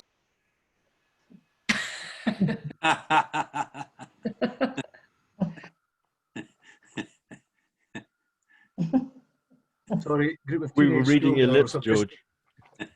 Group of teenage schoolgirls have just entered the house. They've shut the door. This is the peril of working at home. I was about to say, it wouldn't be a meeting these days without having somebody having some sort of, yeah. It's either a dog or teenagers, you know. Last time, I think it was the cereal cupboard that got opened, George. That's right. Have it. Normally I go upstairs, but I didn't think anybody was coming in, so sorry about that. Yes, okay, I think sorry, it probably should be entered as a risk, I think. I'll be interested to see, Bill, you've got a workforce report coming up shortly, so I'll be glad to hear Bill's take on that. Yeah. Okay, thank you. Okay, Julie, Councillor Bell. Thank you. Yeah, I saw Ivan's hand up there earlier and it went back down again, but I was really hoping that I could maybe put him on the spot a wee bit around the residential care home situation. Obviously, the report says it's changed as a result of the pandemic, and I was just keen to hear how things are feeling in the sector at the moment, because I appreciate how difficult it has been. Okay, you can put me on the spot, Julie. I put my hand up earlier because I was going to say about the workforce stuff, but George beat me to it with his indications about the workforce not being such a risk at the moment in care homes and care at home. There are a lot of applications coming in for people wanting to work, so we're not that badly off. I think talking to managers and staff around the sector, we're just feeling a bit battered and bruised.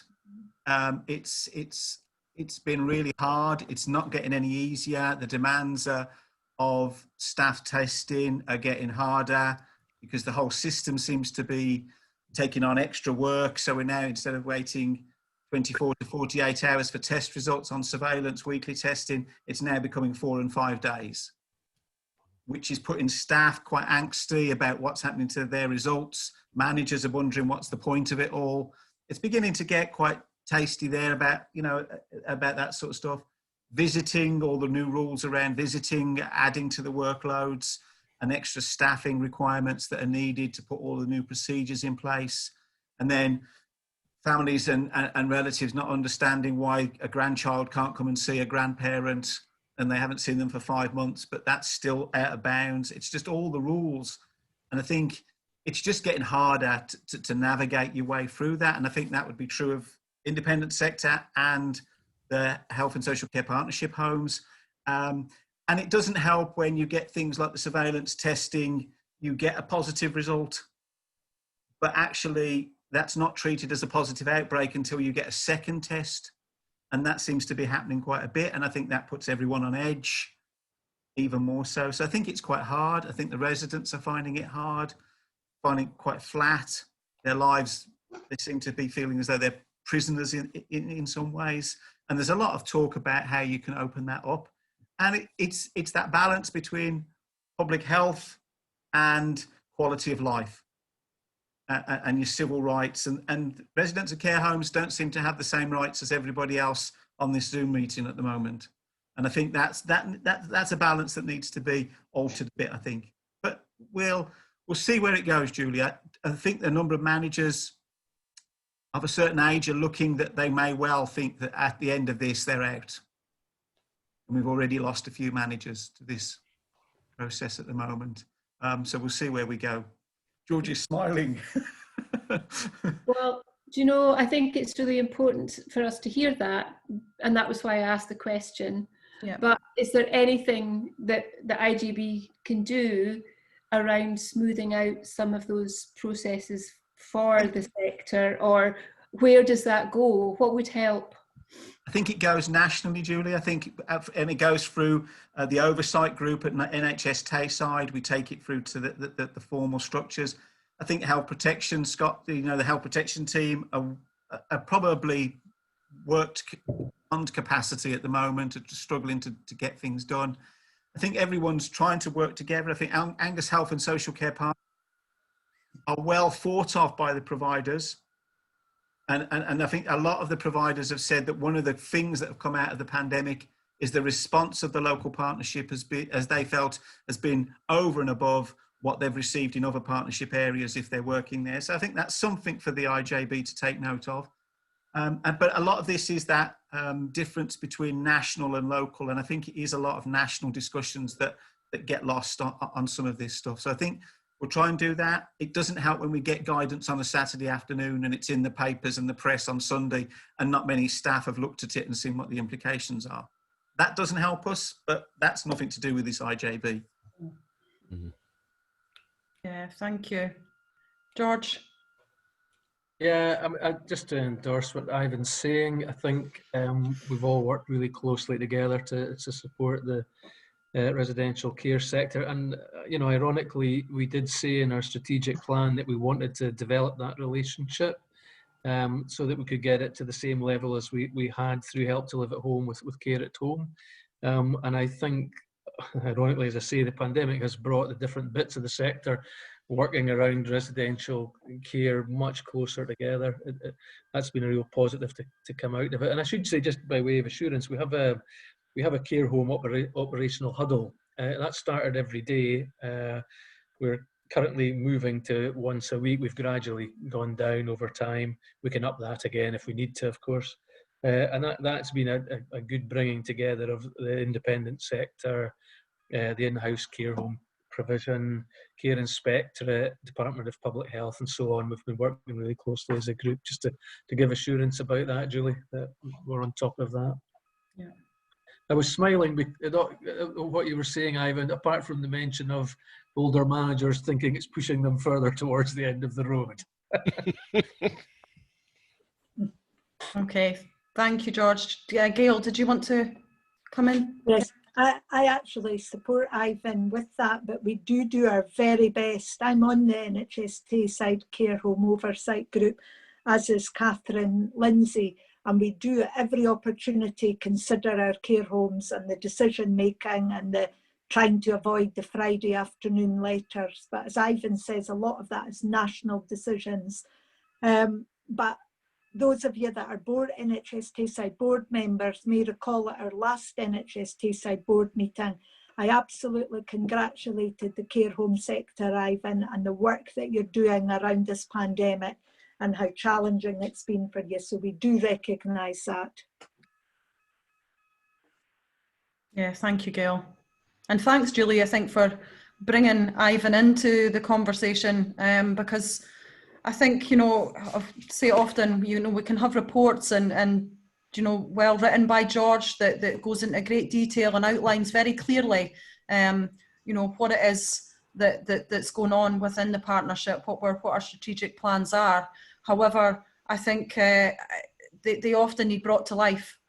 So thank you, Ivan, for doing that in a very true way and a very hard-hitting way as well, where, talking about the pressures on workforce, on staff, and most importantly, on our residents who, words can't really describe just the difficulties, the challenges, the trauma, the heartache right now for many, and that's just within care homes where it's profound. And so, this report obviously talks about our work throughout Angus and that impact and that those struggles, that trauma is within our communities right now. And I think what really strikes me as we talk about our workforce challenges and how difficult that is in staff morale, and we also talk about people and lives and communities right now that are struggling. So in many ways, we should not underestimate just how challenging,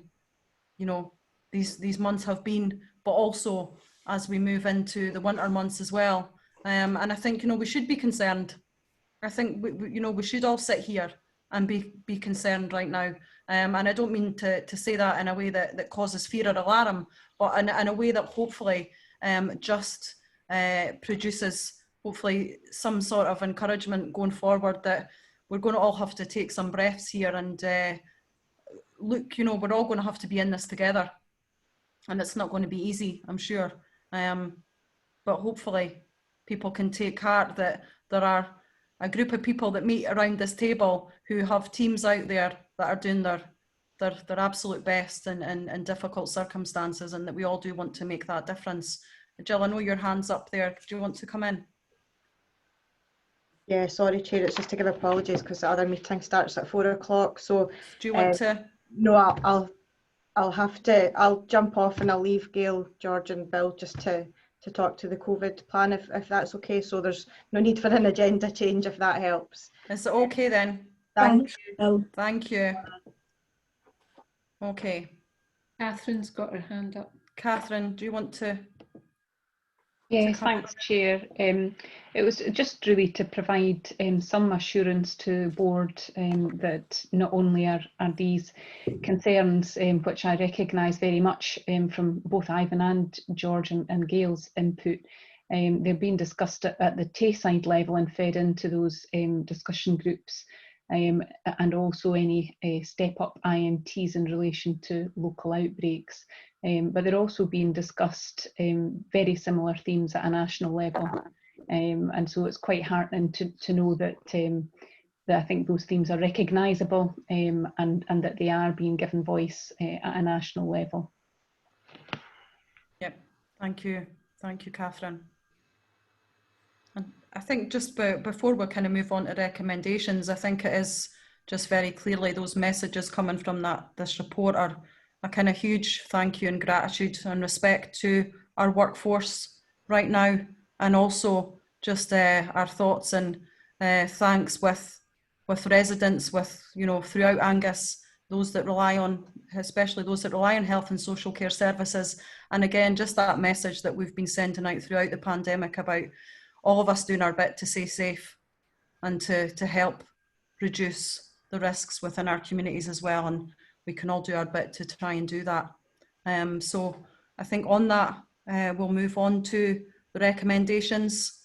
And if you could just bear with me, but just to get this back up on the screen, the recommendations are 1.1 to note the content of the strategic planning update, and 1.2 request a progress report at the December 2020 IJB meeting. Do we agree, board? Agreed. Yep, thank you. And so yeah, I can be easily confused, but I'm sure Karen, that we're just going with the agenda items as they are, which takes us on nicely, I think, Bill. Lots of discussion on that last agenda item with regards to the workforce planning. And so that is our next agenda item, Bill. So it would be good if you could come and speak to your report, please. Yeah, I'm glad we've stuck to the agenda, because workforce does need to go hand in hand with the strategic plan, as it's been mentioned here. So what you've got is our Health and Social Care second integrated workforce plan. What we've agreed to do this year is to do a 3-year strategy, but that will be supported by an annual implementation plan. So if this report is approved by the IJB today, we will then very quickly move into the implementation phase. This plan has already been endorsed by the Health and Social Care Staff Partnership Forum, as well as the Executive Management Team. I'd just like to thank a lot of people who have worked to produce this plan. You can see there's a lot of data in it, and that's come from both NHS Tayside and Angus Council, as well as our third sector providers. We have to bear in mind that the Health and Social Care Partnership are not employers of the staff. They're employed by NHS Tayside and Angus Council. It goes without saying that the workforce is the most valuable asset that we have, and that's our workforce across all sectors. And it is needed in order to deliver on the strategic and commissioning plan that George has just referred to. The annual implementation plan will be owned by the Health and Social Care Executive Management Team, and that will be a standing agenda item on our monthly meetings, given that the high risk that workforce is. I'm going to come on to the risk in a moment. I plan to say a lot about COVID in the workforce, but I think that's already been covered. But I would say I agree with all the challenges that are there, but we've also seen that our workforce is resilient over this period. I've been impressed by how adaptable the workforce has been.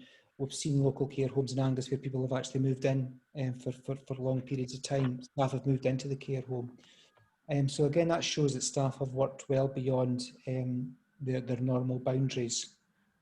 But we have to look after the workforce, and we can't take that for granted. We can't expect that level to continue without any support. So a large part of the implementation plan is to continue the support that has been put in over the last few months. I do need to draw to the attention of IJB that the workforce is a red risk, and that's escalated from amber a year ago. At the current time, our existing controls are not operating effectively. So for example, we continue to have vacant posts, and some of these posts, particularly in medical workforce and some specialist AHP posts, have remained without a substantive post holder for over 2 years. We continue to fail to attract entry-level staff. That's despite us putting in a new social care post that is to encourage people with no experience into the career framework, but we're not getting the numbers that we need. We've created apprenticeship, health and social care apprentices, but again, the numbers of young people applying for these posts is disappointingly very, very low. They're single figures. We continue to rely on supplementary staff. That's both locum medical staff, bank nursing staff. We've covered COVID. COVID's an unknown, and we really don't know the long-term implications. I am pleased to hear that as a consequence of COVID that we are able to recruit into the care home. So an early indication is that's positive. The biggest risk is our age profile. You will see that almost half of our staff are aged over 50. And that statistic is worse than what it was when I reported here 2 years ago. So despite schemes to try and make it more flexible for our staff, and as I said earlier, to be able to recruit entry-level posts, including apprenticeships, the average age of our staff continues to increase.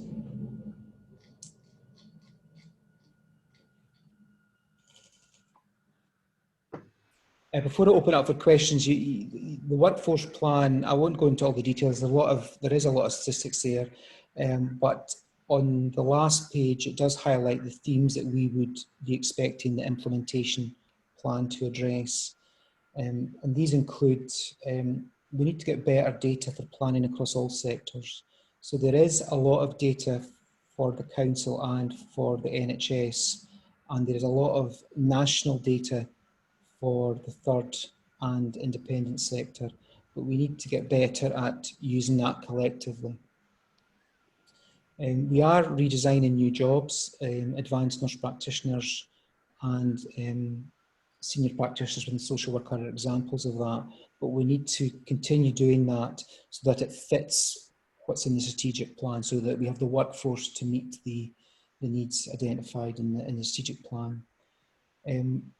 We will commit to continue to do a skills and training gap analysis, because if we're just redesigning new posts and delivering new services, we need to ensure that the staff are trained to do that. Succession planning, a lot's been said about the average age, and we've just heard from Ivan that a lot of social care managers would be looking to exit. So they really need to address succession planning, and we've already started that. Before COVID, we gave a commitment that we would over-establish on nursing posts, because we only get really one opportunity once a year when newly qualified nurses finish their university courses in October. That we only have one opportunity to recruit in any high numbers. So we've agreed that we would go over budget, over establishment for that, to ensure that we can cover the retireals which happen throughout the year. And as George already mentioned, there's a number of reviews of professional groups such as care management, and whilst they've slipped due to COVID, we really need to complete those reviews. And to pick up Graham Martin's point about working with our employers around workforce planning, we need to make that more effective. I would agree with that. There needs to be a much stronger connection between ourselves and our main employers, the NHS Tayside and Angus Council. There was a workforce planning group within NHS Tayside that I represent, the health and social care, but that slipped due to the departure of the chair of that group, and I think also because of COVID. But I would argue that because of COVID, it's more of a need to get that group re-established. So I'm going to pause there and really just invite any questions or observations on the workforce plan. Thank you, Bill. Graham, I noticed your hand shot up first there, and then Peter. Graham, you're on mute. That's it. Thank you. I really do welcome the comments you made at the end, Bill, about perhaps because it was going to be a question, to what extent are these, is the IJB report strategies aligned with the workforce strategies of NHS Tayside? And I do think there is a general issue here about the alignment of them. I also think, in just reading through the plan, that there's been a number of comments, and you know, not to put too fine a point on it, I think there's going to be some substantial changes in the way in which HR strategy is going to look in NHS Tayside, in how it's developed and so on and so forth. And I hope that in some way might be reflected in the IJBs, and I'm looking at Angus in particular. In other words, that there should really be some sort of alignment, and in order really to try and get the best out of workforce and indeed an HR strategy. So it's a comment, and then yeah. Yep, thank you, Graham. Don't know, Bill, if you were anything you wanted to add to that, or I can move on to Peter. I think, Peter, you had your... Yeah, Bill's got no response to that one. Fine. This is a good report, Bill. I think it's full of detail. I wonder, given that a number of, a large proportion of our staff are actually carers as well, particularly those in the social care side, they actually join because they're looking after people who have problems. Whether those people should be identified, coming back to George's point, that if there's going to be little local lockdowns, then there's going to be disruption, and whether that's, if we can identify maybe just a proportion of people who are carers, we can identify what level of risk we've got as and when these local lockdowns may occur. Yeah, I think we do recognise that a lot of our staff are carers, and both of our employers have carers policies to support that. So yeah, if I could just summarise the workforce plan in two parts. I think there's two things we need to do. We need to encourage new staff at entry level, but we also need to look after the staff that we've got, and so that they can stay in employment. So I think things like carers leave, flexible annual leave, anything that makes the working environment, people will choose to stay there longer. And you give one example, Peter. I think we are, the carers policy does encourage that flexible working, including the COVID. Good.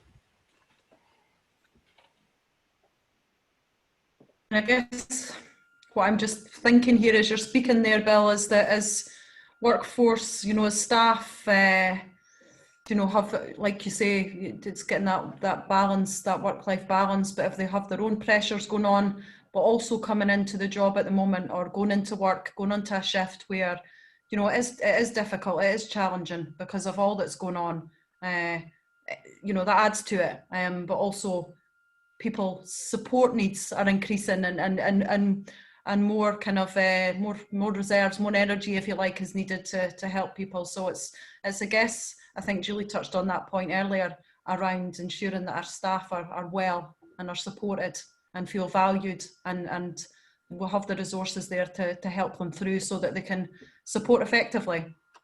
Yeah, I'm there's just probably looking. a number of ways of doing that. We have a lot of individual support for staff, but equally, I think same as the care homes, we need to be good at providing staff with very clear messages and information, because often we are all living in a world of confusion at the moment, and well, that's it. We understand that messages need to change very quickly, but we need to minimise that so that staff are as clear as we can make them as to what the expectations are and what support we can give them. Yeah, thank you, Bill. Just looking around, is there anybody else that would like to? Julie, Councillor Bell. Catherine, I think, was in first. Sorry, Catherine, on you go. Yes, thank you. I must be showing up in a funny place in the list.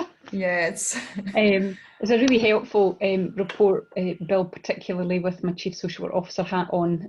So it's really helpful to see that breakdown.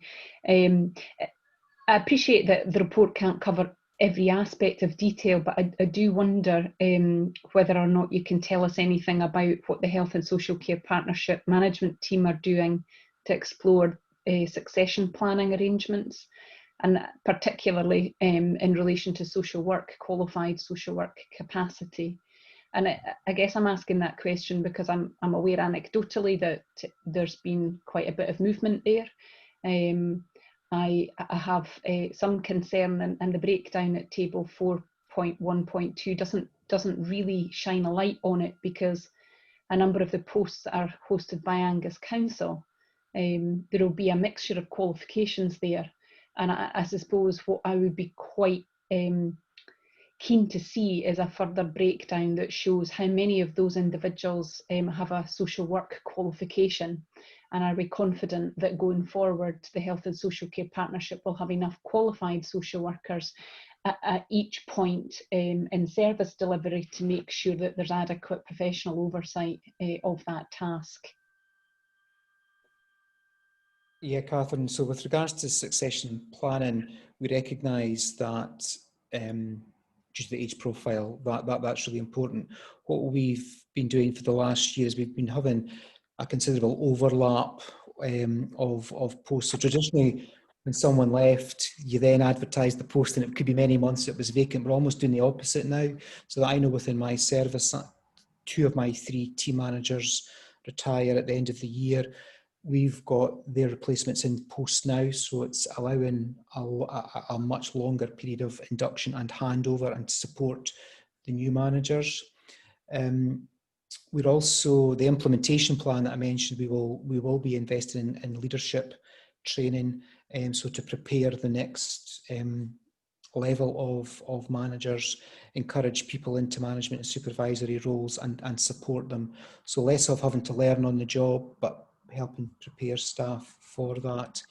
And absolutely accept your comment about social work qualifications, and we will need to do a much deeper dive in that and have a discussion with you as to what the actions we need to do to address that specific risk. But cumulatively, it is a red risk for the reasons that you're highlighting. Thank you, Bill. Yeah, thanks, Bill. So I'm just looking around. Was it Emma Jane had her hand up? Emma Jane. And me. Okay, thank you. And then back to Julie, was it? And then yeah. Hugh. And then Hugh. Okay. Thank you, Emma Jane. Thanks very much, and thanks for the report, Bill. It was just a small point. I noticed in the paper it says that reporting on the progress against the plan is annual, and I just wondered if there was an opportunity for more frequent reports, just for the board to be cited on any specific issues that might arise throughout the year, you know, something unforeseen. I think that would be quite useful to receive that if as it happens, basically. Thanks. Yeah. Thanks, Emma Jane. Is that something that you can? Yeah, I think the earlier comment about how the workforce needs to be reflected in the strategic plan. So as officers, we might have a conversation as to the best way to reflect that, because the two need to go hand in hand, but we'll consider the best way of presenting that. Yeah, thanks, Bill. Okay, Julie? Okay, thank you. Yeah. I'll be quick. Yeah, given the conversations today, I was really pleased to see the mental health and well-being and health, well-being and resilience of our workforce in there, and the potential use of healthy working lives as a vehicle to support that. I'm sure it won't be the only way, but I would be keen to keep an eye on that, because I know even at Public Health Scotland level, they're really going to invest in that programme, because they recognise that mental health particularly and the risk of burnout is such a major concern for staff. But also, you know, the bigger picture around how important caring roles have been highlighted throughout COVID, and recognise that such a huge part of our workforce is still really quite poorly paid, for the work that they do. And this is obviously a national issue. I think we need to see a greater recognition at a national level of the important work that paid carers have in all sorts of different settings, residential care, but also care in people's homes. These services have continued throughout at great personal risk and at some significant loss of life as well, on a nationwide basis. And I think it's really important to highlight that. And obviously conversations at a national level with education providers, reprofiling sort of job specs or the training and education criteria. I think these are conversations that will have to happen at a national level. And I just wondered, you know, how we are plugging into that. Do we have anyone plugging into that from Angus? Yeah, so that is me. So as executive lead for workforce. So what you have here is the Angus workforce plan. So there is a Tayside workforce plan that that is aligned with what we've got in Angus, but there's also the national, well, the Scottish Health and Social Care workforce plan. So what you'll see is all of these aims and objectives of all three of these workforce plans coming together. So there is going to be a national campaign of recruitment for health and social care, which is welcomed, and I think this is the right time to do it because the light has been shone on health and social care, with negative and positive things. So it's important that we take that as an opportunity. And we have in the background for a number of years been working with the Department of, so I've just forgotten the acronym of Young People in the Workplace. It's a national group. So myself and Ray Pert, who works in our OD department, we're linking into that. So we're doing a lot of work in schools with attracting young men into the care profession example. So there's lots of examples of that, but we just need to ensure that's all coordinated together. Yeah. And then, does that answer, Julie? Yeah, no, I'm sure it was happening, but yeah, I just wanted to say a lot of these things are out with our gift, you know, but, you know, as long as we're feeding into that, that's great. Yeah, I mean, I think just as you said there, Bill, that, yeah, unfortunately, you know, during an unfortunate time, there probably has never been a better time to really, I guess, make that plea to the people of Angus to consider a job, a career in health and social care, not just the people of Angus, of course, wider, but what will be done, Bill, in terms of, you talked about a national campaign there, will there be a more kind of local one? Will Angus, is, you know, are going to work with our comms teams to maybe do some kind of locally focused bits of communication? Yeah, we've done that over the last 12 months. So when it was National Apprentice Week, we had good coverage of our health and social care apprentices on the local you know, Facebook pages, etc. So I think what we will do, what I'll need to do is, you know, once I know the detail of the national campaign, is we need to align something locally to run parallel with that. So it's, again, it's making it very easy. So if someone in a young person, or a young, let's not define a young person, but if anybody wants to come and work in social care, it needs to be easy for them to apply. And again, I've just noticed changes in the last 2 months. So all posts are now on Facebook, and that's something new. So that's something I've been asking for 2 years. It never happened, but suddenly in the last couple of months, all posts are going on Facebook. I'm getting told that even Facebook's old hat now, and we need to keep up and use other social media platforms. But I think it's highlighting that anything that's done nationally, we absolutely need to make it easy for local people to look into that. Yeah.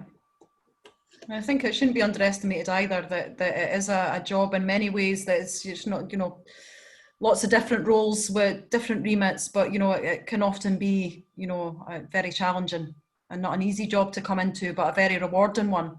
So hopefully it is something that people consider that they, you know, could could be making a difference to people's lives. And as Julie touched on, there needs to be a bigger cry to increase the pay as well in many areas of health and social care, without a doubt. I'm just looking around. Hugh, did you want to, have I left you sitting there again, Hugh? No, it's okay. Emma Jane covered my point. Okay, thank you. I'll just have a quick look round then. Does anybody else want to come in before we move on to the recommendations? I don't think so, Karen. No. So on that agenda, item number 11 of our, agenda item number 12 of our workforce plan, I shall just... Page 164. 164, I'm there. Thank you, Karen. Okay, so the recommendation is that the board approve the workforce plan. Are we happy to approve? Yes. Yes. Thank you. Okay, lots of thumbs up and nods and hands, so thank you. That then takes us on to agenda item number 13, which is our COVID-19 remobilisation plan. And Gail, thank you. Could you come to Chair, can I maybe make comment to a point that was put forward earlier? I would just like to say that someone made reference to someone in Seaton Grove. I would just like to say that that's not been confirmed, and that will be dealt with by our public health colleagues as per usual at their IMT meetings. So we're just to close that previous conversation down. Thank you, Chair. Yeah, thank you. We'll move on to the COVID-19 remobilisation plan. Firstly, I'd like to commend Jill Galloway, and who's left the meeting to go and join that IMT, because Jill has pulled this together on behalf of all of us who've contributed to the remobilisation plan.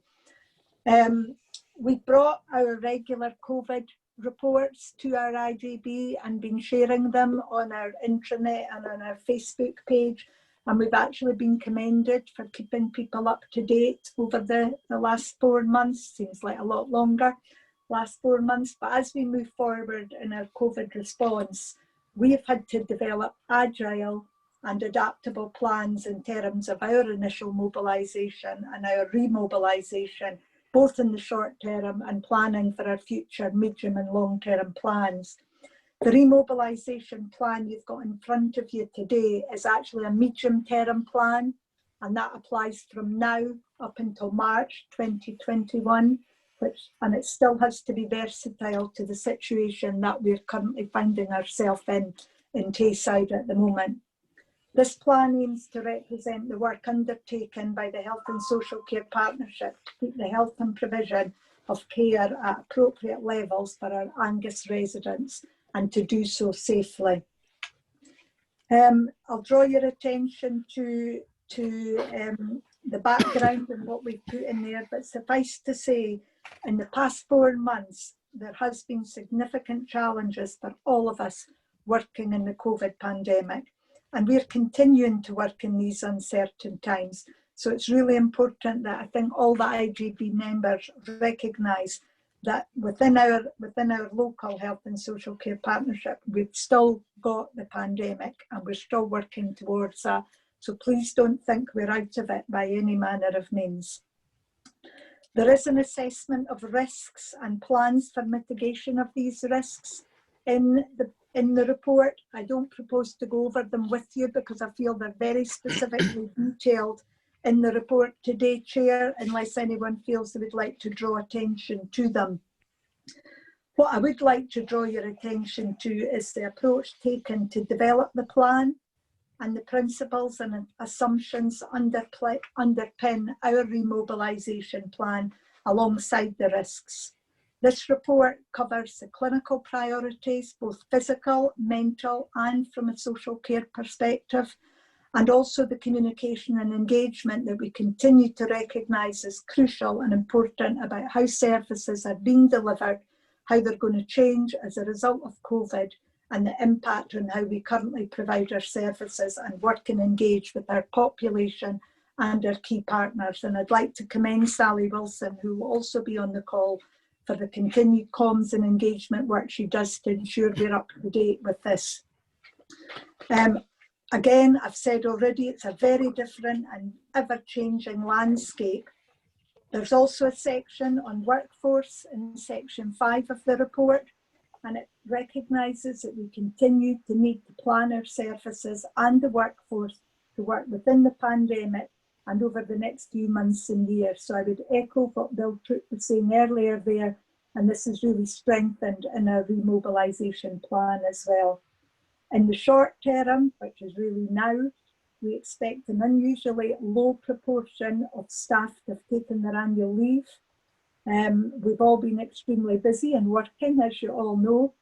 However, what that means is for the next 8 months of this financial year, we're going to have a number of staff required to take the annual leave, and we're going into the winter months as well, and we are unaware of the impact of COVID there.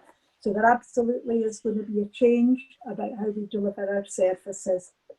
Chair, I think I'll stop there. Sandy's covered the impact of finance, which is contained in the report and is already in the other papers as well. So I don't want to duplicate what we've already said today. Yeah. Thank you, Gail. And I think you made that message very clear that we're not over this yet. Nope. And much work to be done and much support to be given again to our workforces and indeed the residents of Angus. So thank you. A huge amount of work going on in the background with this planning. Okay, thank you. Peter, I noticed your hand up. Yeah, thanks, Julie. I've got to leave in a few moments because I'm back on caring shift. So just a comment about page 200, carers. It says carers make a very significant contribution to the well-being of people in our communities. 2 points. One is that just remind you all that based on the 2011 census, the value of carers, if paid at the SDS rate, is something like £215 million a year to Angus. And second thing is, you referenced Sally. I'd like to commend Sally for the support she's given to the Angus Carers Centre to carry out the survey. We've had a huge response. We've had 130 plus responses, which have been superb. Just to mention the impact on carers, and George has talked about this before, out of the responses, some 42 of the 100 have said that they're suffering from stress, from anxiety, from isolation, and from depression. So, and it comes back to what we were talking about with mental health issues as well. So I think that has to be borne in mind, and the sooner we can come out of this, then the better for carers and the people they care for. Yeah. Thank you, Peter. Thank you, Peter. Yeah, and I think a couple of points to recognise, and I'm sure we've been part of those conversations together, Peter, is that often people don't recognise themselves as carers. Yeah. So that can often be a difficult place to get to and to accept. And therefore, if you don't recognise it, then you perhaps then don't seek out and ask for help, or know where to turn. Yes. And also for people who, you know, I think it's vital that people contribute to consultations and to surveys and those type of opportunities. But often, again, if you are overwhelmed, then it's probably the last thing that you've got the energies to do as well. So it's those voices that, again, we don't hear from, that we need to be reaching out and ensuring we're reaching out and supporting. Is there anybody else got anything that they want to? Yeah, Emma Jane, and then Graham. Yeah, thanks very much. It was just a very quick point. It was just around the Angus Connect that's mentioned in the report. You know, I think this is an excellent example of people coming together in partnership to provide support for vulnerable people. And it's a really excellent example that I think people working in Angus should be rightly very proud of. And I just wondered, you know, are we able to share this kind of learning about how that model works with the other two IJBs and the HSCPs working in the other two areas? Okay, thanks, Emma Jane. Thanks for shining a light on that there. Gail, is that something that you can answer, please? Yes, I would think we could share that, Emma Jane. I will check with Sally and my other two partnership colleagues, but I think that's a good recommendation. Thank you. Yeah. Okay, Graham, are you still there? Yep. You on mute, Graham? Sorry, you're still on mute. Okay, sorry. That's it. There we go. A very quick question. Well, I'll try and make it quick. And it relates to the digital working section. It seems, and I see this quite a lot in the health board as well, that digital working is seen as very typically pretty positive, but in many other sectors, it's been seen as leading to work intensification, almost the tyranny of technology. In other words, there are problems as well as benefits. There are also problems with the digital technology. And I understand this as an academic. I mean, there's no doubt that in the whole field of academia, it's led to work intensification. Is this something that you've noticed within the Health and Social Care Partnership? Okay. Thanks, Gail. Sorry, thanks, Graham. Gail, you. I'm going to bring in Dr. Clement here. Can we see Alison? She will give you feedback on that, Graham. Yes, I fully appreciate sometimes the messaging that comes out nationally is that digital technology such as Near Me is the solution to a lot of problems. However, in practice, we find that there are difficulties, so it's by no means all of the answer. We need to make sure that people have easy access, that it's intuitive, and that anything that comes out is designed by the user in mind. So, for example, with Near Me, while we find that we know that patients like it, they like to see who they're communicating with, it does add extra time into the work of a GP, and from a GP's perspective, or another clinician, they may find that telephone would suffice. It's much more simple and quicker and more efficient from a GP's perspective. So it's trying to get the right balance and make sure that things are easy to use. And I would also have the same caution about digital technology in health world as I would about prescribing and the influence of drug companies in prescribing is well known, particularly in Angus, all the work that we've done to sort of reverse some of the traditional prescribing practices that we had. And I would urge the same sort of caution and scrutiny and declarations of interest with any digital companies who are promoting their wares, to make sure that we are doing the right thing for best value for people. And very much experience of using technology within prescribing would be that you need to have the users, so GPs or the clinicians, or indeed with technology in at home, service users, carers, people who are going to help these people use technology in mind when you're designing and commissioning things. Okay, thank you, Alison. Does that answer everything, Graham? Yes, yes. Yeah. Okay, thanks. I'm just looking around to see if there's, and don't want to miss anyone, but at the same time, I'm conscious that time is ticking away, and I don't want you to all to become too restless, and we've still got a few agenda items to go, so it's important that we will perhaps move on to the recommendations, which is Hayley's got her hand up. Oh, there. sorry, Hayley, and you, okay.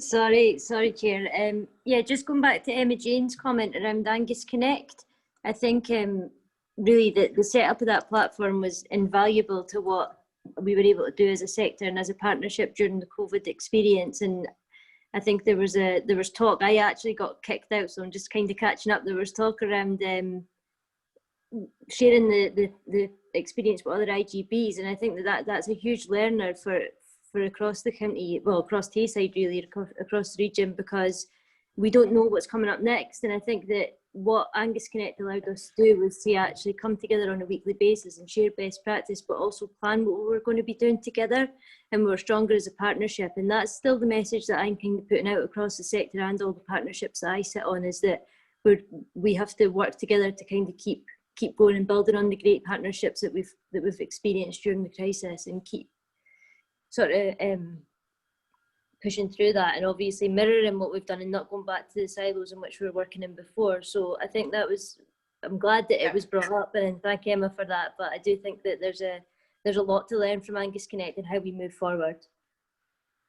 Okay, thanks very much for that, Hayley. I know Gary's not here, and I hope it's okay to say I can almost picture him jumping up and down, willing you on to make those messages clear. I'm sure Gary would, he'd be proud of that comment, and I know that's something that he and yourself continue to want to build on for the better good of Angus and for our residents. So thanks for that, Hayley. Thank you. Okay. I think we can move on to the recommendation, which is to note the content of the plan. Is that agreed? Agreed. Thank you. That takes it. Is everybody okay? I do just want to check in that people aren't getting too restless. I noticed that maybe a few have gone off for a comfort break. Is that, is okay if we just press on to agenda item number 14? Yeah. Okay. So that's the update on the Angus response to proposals from the Ministerial Strategic Group. And I'll hand you back over again to Gail. Yeah, very briefly. This is an update on the progress that we're making locally on the action plan that was developed to support the MSG, the Ministerial Strategic Group. Vivian Davidson has pulled this together in this summary, so I don't know if Vivian is on the line at the moment. Is Vivian there? No. No. Yes, I am, Gail. Oh, Vivian, do you want to speak to the report? You've done the work here. Yeah, I can do. I think the progress has been very, very positive. We started out with 57 actions to deliver, which in very challenging timescales set for us by the ministerial group. And we've achieved 37 of those actions. 2 actions we recognised were fairly similar to others, so they were rolled together with other actions, so they were closed off, and we left some 18 actions that we had to complete. The actions that we have to complete form around themes actually that are associated with the review and further development of the integration scheme. So it doesn't feel like a real problem that we haven't completed these actions yet. The review of the integration scheme, as you know, is in progress. As we're doing that, we'll pick up some of the finance and resourcing issues and make sure they're clarified in the integration scheme, particularly around set aside. And as part of that, we'll also pick up the review of the strategic commissioning arrangements, and also the review of a series of other policies that are listed in the integration scheme itself, things like the publication scheme. I think we're in a very good place to take that work forward, and it's likely that those actions will not be delivered within the timescales. However, we have not been asked for a further self-assessment by the Ministerial Strategic Group. We did expect that to come in June. It's possibly been delayed because of COVID, but I think we're in a very good place. So well done everybody that's contributed. Thank you very much for that, Vivian. Julie, I notice, was that just a clap? Yes, I was just saying well done. Just yep, from me too. Okay. Yep, thank you. Just looking round, so please shout out at me if I'm missing. I can't see any hands up. No comments or questions. everybody's happy to agree that recommendation, which was for the, yeah, it was just to note and agree. Yep. The report, thank you.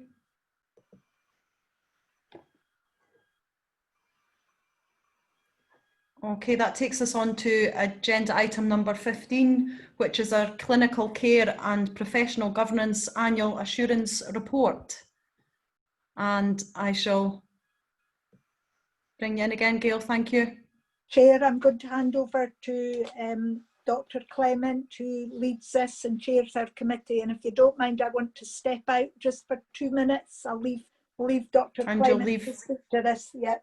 Okay, thank you. Okay, so the Angus Clinical Care and Professional Governance Group meets every 2 months, and we receive assurance from the services across the partnership, and we should be providing a report annually here. However, this one has been delayed due to the work of COVID. It was should have been here in April, but we're bringing it now. So this is for the year 2019-20. And it provides assurance around the wide range of activities that take place through that group, which is a multi-professional group consisting of clinical and social work professionals and managers and other professional staff. It's about ensuring that we have good standards, that we respond to inspection reports, and that we're assured about the services.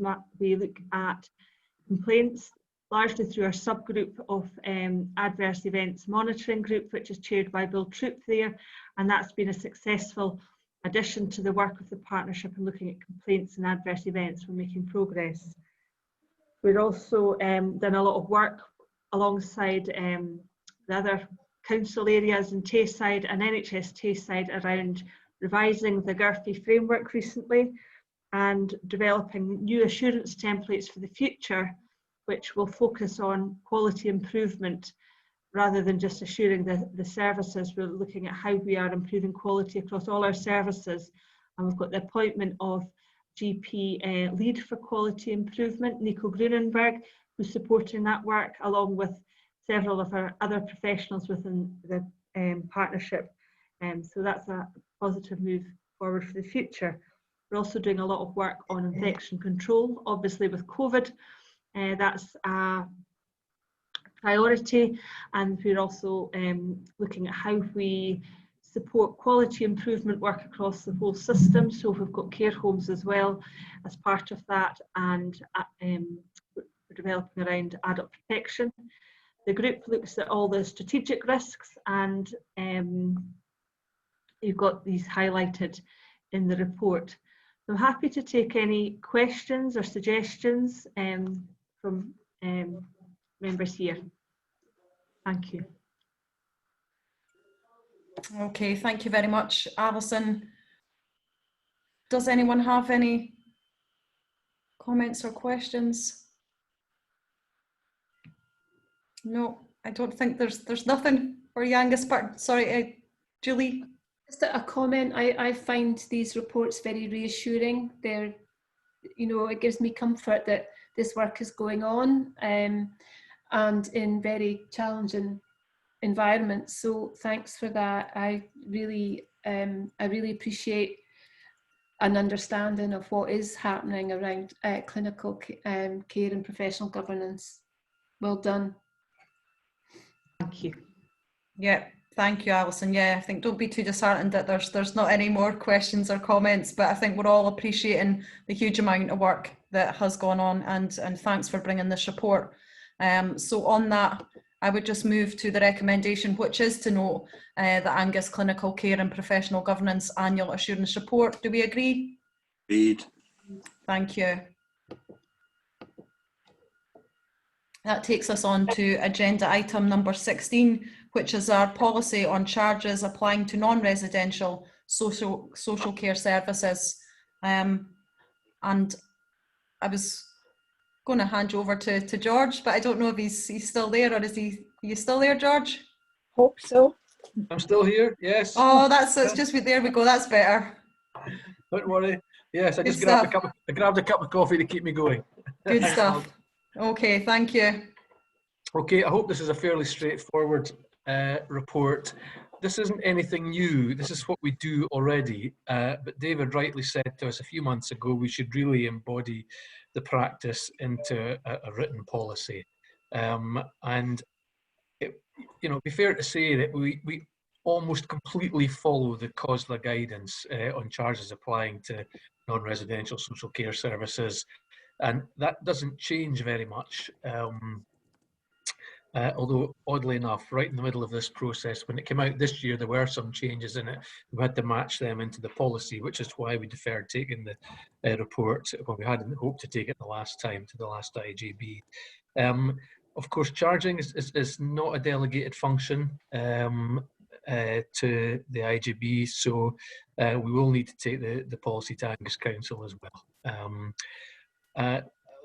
David can come in, but there's a quick summary of what the report's about, the engagement and consultation process that we undertook. A couple of bits of feedback there. We thought we probably need to say a wee bit more about carers and also how partners' income is treated in the calculations. So we're actually looking to add a wee bit more about that. As I said earlier on in my first report, we're still working on the issue of waiving of charges for unpaid carers. So we've a bit slightly more add about that, and I've kept it pretty general in the actual policy. And also we probably thought we'd do that as an additional appendix, and likewise how a partner's income is treated under the calculations. That was just part of the feedback. We haven't quite had time to bottom out yet. Going to the policy itself, I would commend it. It's written in pretty straightforward language.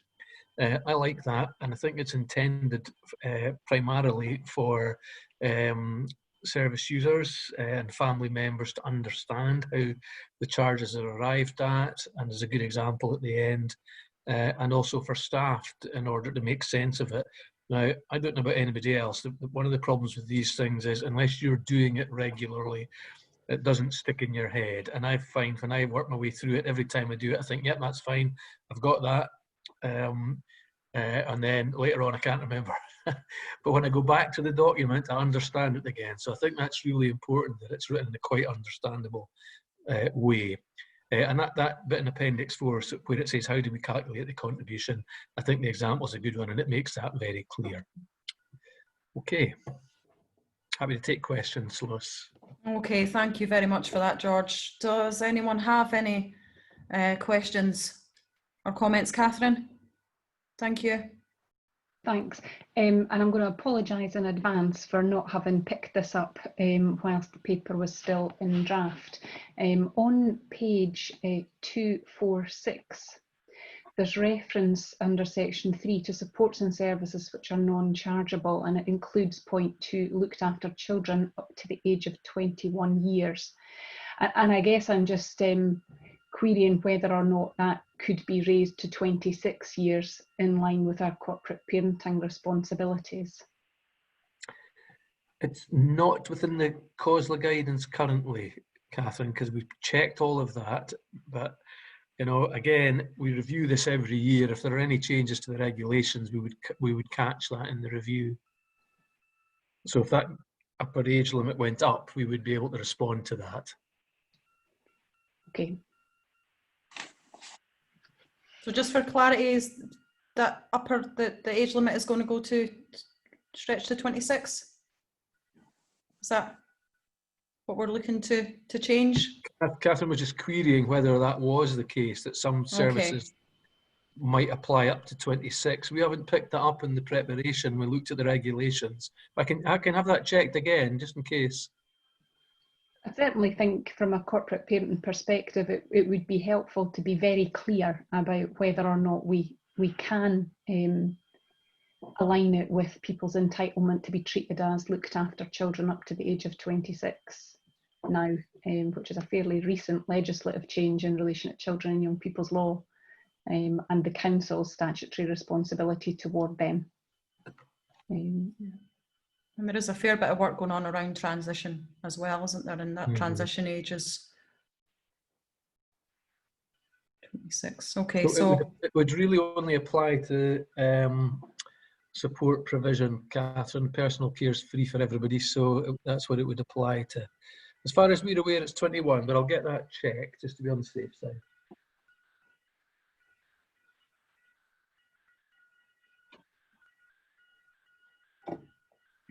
Okay.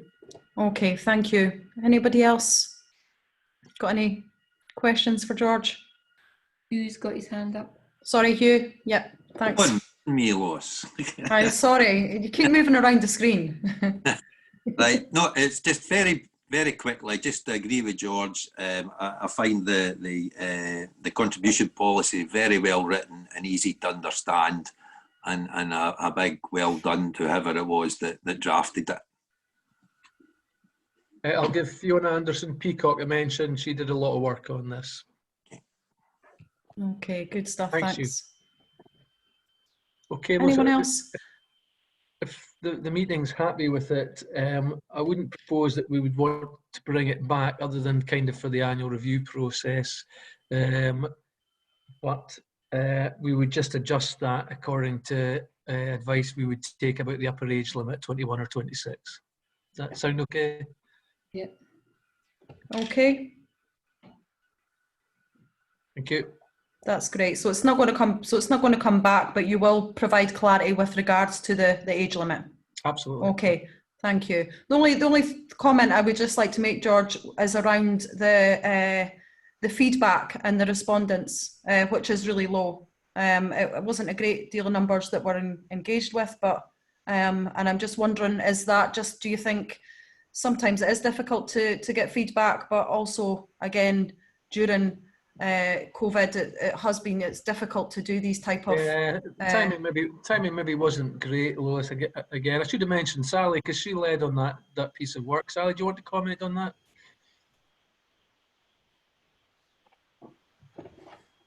Thank you. Yeah, we kept the consultation exercise really quite focused, Lois, and because there wasn't a massive change, so. I agree that maybe more people could have responded, but we did invite people to respond, and it's always very difficult with the work that we do. We do our best to encourage people, but we can't make people respond. Yeah, so, absolutely. Yeah, but just because it's not a huge change, I don't think we were too overly concerned, were we, George, about the fact yeah. A low level. The consultation was really about the changes in the regulations, which, you know, what did cause us a bit of work, but they were pretty minor. I think, you know, your average person wouldn't be thinking too much of the changes. Yeah. Okay, thank you. But I think it's just something to bear in mind as we move forward, especially not knowing how long, you know, things are going to last. And I think when we do bits of work, we don't want to pull away from the fact that we, you know, value our residents, our service users' contribution to help shape and design and influence and be part of, you know, policy making and also kind of all the different layers of service. So I think it's just something to be mindful of, but we don't lose that, as it might become more challenging to connect and keep up, you know, for people to engage if things become more difficult for them. Okay, thank you. And I'll just go back, unless, don't think there's any last late minute hands coming in. So we will just move on to agree the recommendation, which is agree the recommendation contained within and adopt as policy the COSLA National Strategic and Guidance on Charges Applying to Social Care Support for People at Home 2020 to 21. Agree to adopt as policy the contributions policy attached as an appendix to this report, which implements and supplements locally the strategy and guidance referred to above and above. So are we happy to agree that? Agreed. Thank you. And if you could just update us, George, at a later date with regards to the age. Thank you. That takes us now on to agenda item number 17, which is our update report, Primary Care Improvement Plan for Angus. And I will, thanks, Gail. Seeing your hand going up. I'm hoping that Dr. Andrew Thompson and Rona Gild are actually still on the meeting, or have they joined the meeting? I can't see them on the screen. If not, Andrew had to leave. He didn't have. He had some clinical duties he had to attend to. So he sent his apologies, and hopefully Rona can introduce the paper, and I'll manage comment. Thank you. Okay, thank Rona you. still there? Yes. Thanks, Rona. Yeah. Okay, thank you. Yeah, so Andrew, yeah, apologies from Andrew, just had to leave just minutes ago. I mean, there's a fair amount of detail in the paper, which I hope you find helpful in way of getting an overview of where we are, and you'll see there's some specific recommendations within the content. With regards current position, I mean, I'm relatively pleased to report that whilst we haven't done everything we'd hoped to do, COVID withstanding, we've actually made pretty good progress on most areas of the programme for PSIP over the last year, and actually accelerated the plan around both mental health and social prescribing, which obviously the service model is looking something different at the moment than we'd anticipated. A lot of the service is being provided by telephone rather than face-to-face. But obviously I heard the previous conversation and questions around mental health support within Angus, and through the peer support workers, which is partly supported through PSIP and partly supported through Action 15 monies, that has added 285 hours per week alone into the mental health support available across Angus, which, you know, is obviously a hugely significant contribution. All these services are finding their feet at the moment. They came in at the tail end of the year, beginning of this financial year, and as I say, have faced significant challenges during COVID. We have been, you know, continuing the positivity theme at the moment. We've been successful largely around workforce recruitment, which we're delighted about relative to many parts of the country. We've got a few gaps to fill, but they are a few rather than large numbers. So things like our pharmacotherapy service is at the level we thought would be our end point. They are suggesting they maybe need some more staffing, but progress being made. I guess the risks, again, the risk section of the paper outlines some of the challenges, recognising that with the exception of VTP, so vaccine transformation, we've had a very clear direction from Scottish Government now that there's almost a year's extension to the programme, so 2022 for full implementation. At the moment, Scottish Government have not updated us.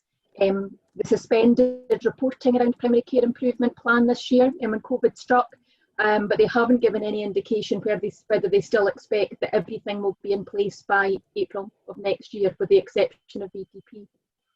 We are still progressing, therefore, on the plan that we will be aiming to have everything in place by April next year, with the exception of, you know, the flu vaccinations, which I'll come on to in a small minute. So we're cracking on, and we haven't had any requirement from the Scottish Government to start reporting on this as yet, which I understand given the scale of the programme. They didn't step this programme down. The communication that came out when COVID started was do what you can, but we understand that COVID will impact. It was the gist of the communication.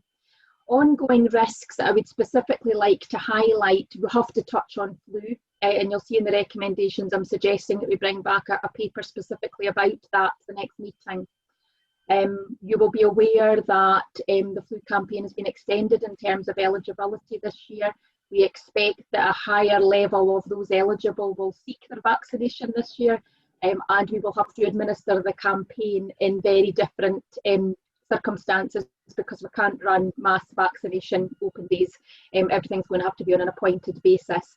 There is a plethora of Scottish Government guidance coming out. We've had a number of circulars over the last few weeks. So for that reason, I would suggest that you definitely want a paper back around this to give you the assurances that we're going to manage this. The responsibility around provision of this will sit with the board and the partnerships rather than the practices this year. Although in Angus, I'm assured at the moment they all expect to play a key role in delivery. So that's flu. The other issue that I think we need to recognise increasingly becoming problematic is around premises. We've touched on this before. It's recognised as an enabler around PCIP. There was a national strategy introduced at the same time as a new contract that aimed to support, but it's a 25-year plan. So what it actually does for us here and now, it's got some limitations. So we have some particular pressing problems. Again, the responsibility lies with NHS Tayside for the provision of the premises. We have to describe the service models and our ask very clearly.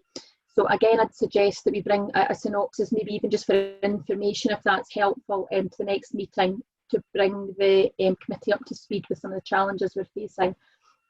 With regards to finance, and Sandy may want to come back in and make some additional comments to this. At the moment, we're within budget. So we've got an underspend this year, largely due to delays in recruiting. So we're recruiting, but it's taken longer in most areas. A couple of the projects we've managed to do under the initially anticipated spend. At the moment, the recurring budget on the full rollout of this project is within budget, but I would highlight there are some risks associated with that on an ongoing basis. The modelling is not yet completed, and as we roll these services in, quite often some of the demand predictions, you find out that we need more of something than we thought we did. First Contact Physio is probably a good example. It's a service that's really being appreciated by the practices, really appreciated by the patients, but the demand is much higher than we expected. And it's hard to know at the moment how much of that's a COVID response and people are being sat on problems for a few months, and how much of it's genuine demand. So all of this is just going to take a little while to settle down. Some of the models of service delivery have really changed, and COVID, whilst it's introduced some challenges, has definitely given us some real opportunities around how to work in a different way.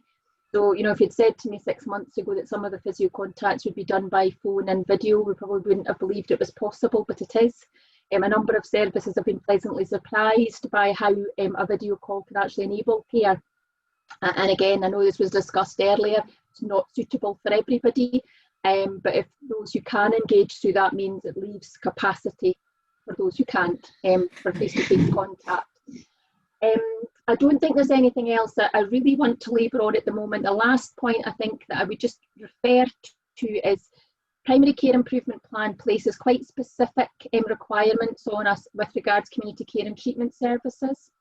We are rolling those out in outpatient services. PSIP says within the documentation that community care and treatment services should be open to both primary care and secondary care services to use.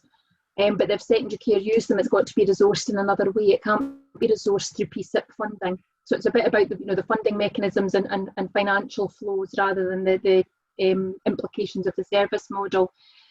Again, with COVID, we've had a real opportunity that we have set up some secondary care blood clinics within the local communities. We've managed to transfer that into outpatient services so it becomes a mainstream part of the service. And we're aligning the community care and treatment service alongside that. So longer term, I'm much more positive around the potential state of the possible around the community care and treatment services than we were maybe this time last year, where we were struggling to really engage with some parts of the secondary care sector around how we could deliver this and make this possible. COVID's necessitated some changes that have actually done us some favours in the long term and will definitely benefit the local population. They'll be able to get some of their testing done before they go to have their secondary care review or have that review done in another way. And I mean, Elaine may want to comment on that. I'll stop there. I'm happy to take any questions, and I don't know if Alison wants to make any additions or Sandy. Thanks very much for that, Rona.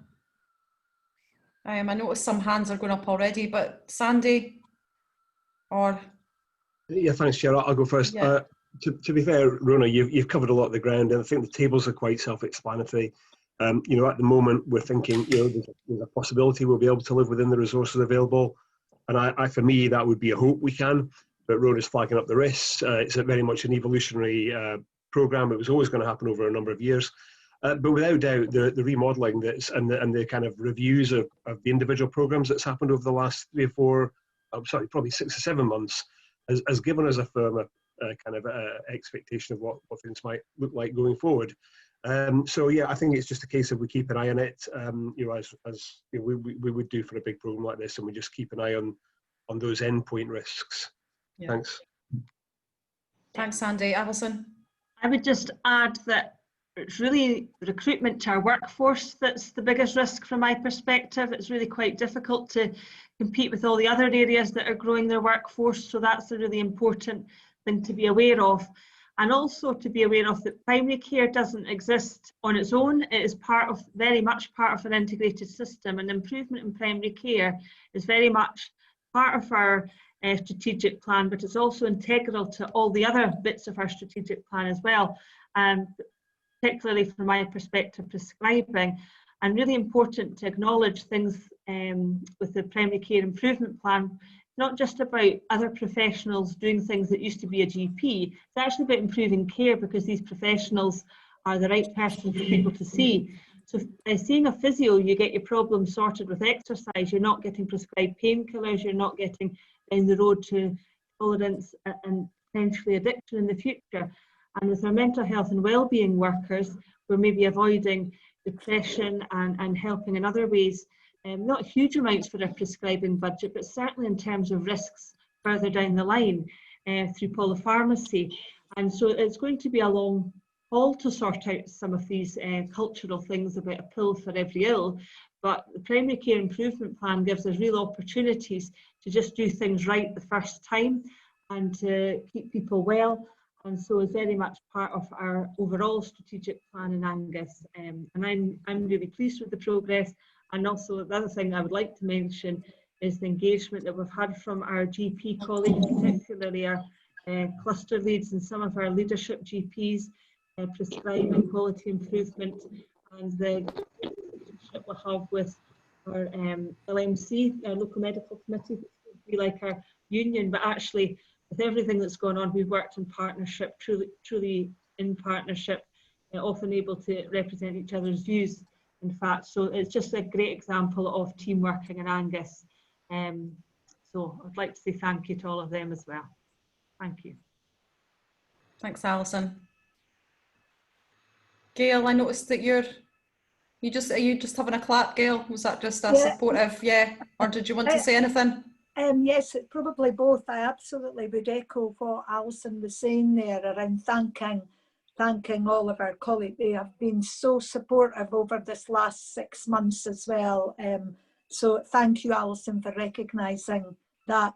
Going back to Rona's point, Rona was asking Dr. Elaine Henry if she would like to come in here, but I think I would like to ask Elaine, particularly around your earlier conversation when we were talking about our large hospital set aside, Elaine. Yes, I think there's just a couple of points really. One is about, I think the priority for vaccination is going to be massive this winter. I think we're going to have a community and a staff base clamouring for it like never before. And I think this is, again, whole system working is how we've done this, and a sense of the least steps between an arm and a vaccine, the better. And if we can, some of the stuff that worked really well was availability when people are maybe presenting for other things, and it's ways of just trying to get as much of our community vaccinated as early as possible. And that's the healthcare community as well as our patients. But it's going to be an absolutely massive challenge, just for all the way that we've spoken about. But I think the team are working behind it and are fully aware of how hard it's going to be. Yeah. The community treatment care and treatment centres, I think, are absolutely key. This is one of the electric things that we've got from COVID, is that we've been able to use primary and secondary care, accessing phlebotomy services in the heart of the community, and they've been a great success, and it's now just trying to keep that going. And I think to commend the Angus team for seamlessly carrying that going has been great. We're working on that in Dundee today, trying to just see how we can best kind of place it. But I think these are key. Patients like them, and they just make things very easy. They really support treatment, and the amount of journeys that we've saved people from driving around Tayside is enormous. So, and I do wonder if this is something where we are actually moving from hospital out truly into the community. It's something that we could look for that large hospital set aside. I freely admit I despite Sandy spending an hour and a half with me, I still don't understand the nitty-gritty of it. But I think that's something that we could maybe now where a wee bit of more headspace could look at. Thanks, Elaine. And I think just finishing on that positive, as I think you did as well, Rona, was you obviously talked about the challenges and the risks, but I think you did highlight that there is something to kind of hold on to here, and having that kind of capitalising, if you like, on some of the works that have gone on that actually will be to an advantage, that will help create efficiencies and will help ensure that, you know, we can use our resources wisely. But sorry, I just, yeah, noticed, Haley, do you want to? Yeah, I thought you were going to forget. Yeah, I wasn't going to forget. No, it was just want to touch back on Rona's point around the social prescribers. Firstly, I want to thank Rona and all the partnership for her support in getting this service up and running, because as she highlighted, it was not a good time to start 8 members of staff across the whole Angus, but we did it. And I think that a big thing that I want to be noted is that the key role that the social prescribers had in the COVID response, working alongside all our volunteers. If it wasn't for getting those social prescribers in post when we did, I'm not sure we would have been able to respond so quickly. So just want that noted, that they've done a fantastic job, and I know that things aren't the way they should be in the practices just now, but their client base is building up and they're doing really well. So thanks to Rona and the whole partnership for kind of supporting us through that as well. Here. And I think they must be just running about daft at the moment, because I certainly notice even from constituent cases that there will be correspondence with a social prescriber, which I think is really good, because you can start to see those gaps perhaps being filled, and I think that is really good. It's great that we have that bit of work now kind of fully underway. Absolutely. I think we'll see a real benefit of it. Like I say, they're at very, very early stages because of everything else that's been going on, but they were doing social prescribing during the COVID period, just in a different way. But the benefits will show really quite quickly, I would believe, and we'll see that those gaps will be filled. So it's a huge asset to Angus, I think. Yeah. Okay. Well done, everyone. Is there any? Don't want to miss anyone, so now's your chance. Hands up. Is there anybody else, Karen, or can we move to the recommendations? Okay, thank you. And there are a few recommendations to read through here, and 1.1 is that we note progress made in delivery of the 2019-20 Angus Primary Care Improvement Plan. 1.2, approve the overall indicative Angus Primary Care Improvement Fund financial commitments for 2020-21, Section 5, including as per 2019-20, delegate and devolved authority to the Chief Officer to approve updated versions of financial plans as more complete information becomes available, noting the Chief Officer will still have to meet obligations via approval from local medical committee. 1.3 is that we request a report regarding the emerging primary care premises priorities and risks in October 2020. 1.4 is that we seek assurances regarding the planned provision of the adult flu and at-risk programme for staff and wider eligible population in October 2020. And 1.5 is that we request a further progress report in February 2021 with regards to the primary care plan implementation. Board, are we happy to agree those recommendations? Agreed. Thank you.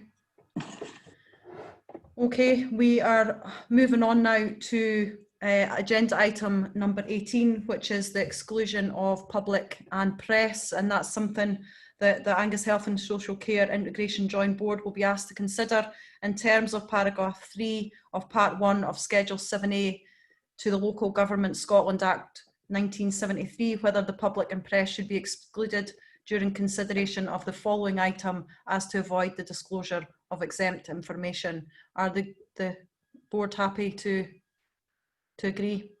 Yeah. I'm not sure if we can just get some confirmation, Karen, that actually everybody that's still now in the meeting. Do you want me to suspend the video as well? Ali, hang on a second. Thanks. Chair, Catherine Lindsay's put her hand up. Yeah, Catherine. Hi, just before we kind of move into a more confidential session, if that is the decision of the group, I do think it might have been helpful in retrospect to consider a way in which this report could have been made public. I understand that there may be risks in the way that it's currently worded, that individuals may be identifiable, but I'm not sure that it couldn't have been reworded so that risk was mitigated significantly enough to have the discussion openly. Yeah, would much rather have had it openly discussed as well, Catherine. But George, do you want to? Yeah, I mean, I kind of made a recommendation. I had to go in green, and I must admit it was after a fair amount of soul searching about it. You know, I prefer to take reports and open access if I can. I think the issue for me here was protecting service users within the report. And the reason for that was the possible identification of service users, indeed by service users and other people, because in one of the services mentioned, the numbers who would be affected by the particular issues are very small and could be identified. So I then thought to myself, is there a way of not mentioning that service? And there wasn't a way of not mentioning that service, really, because that's where the issues arose. So felt in the end it had to go in green.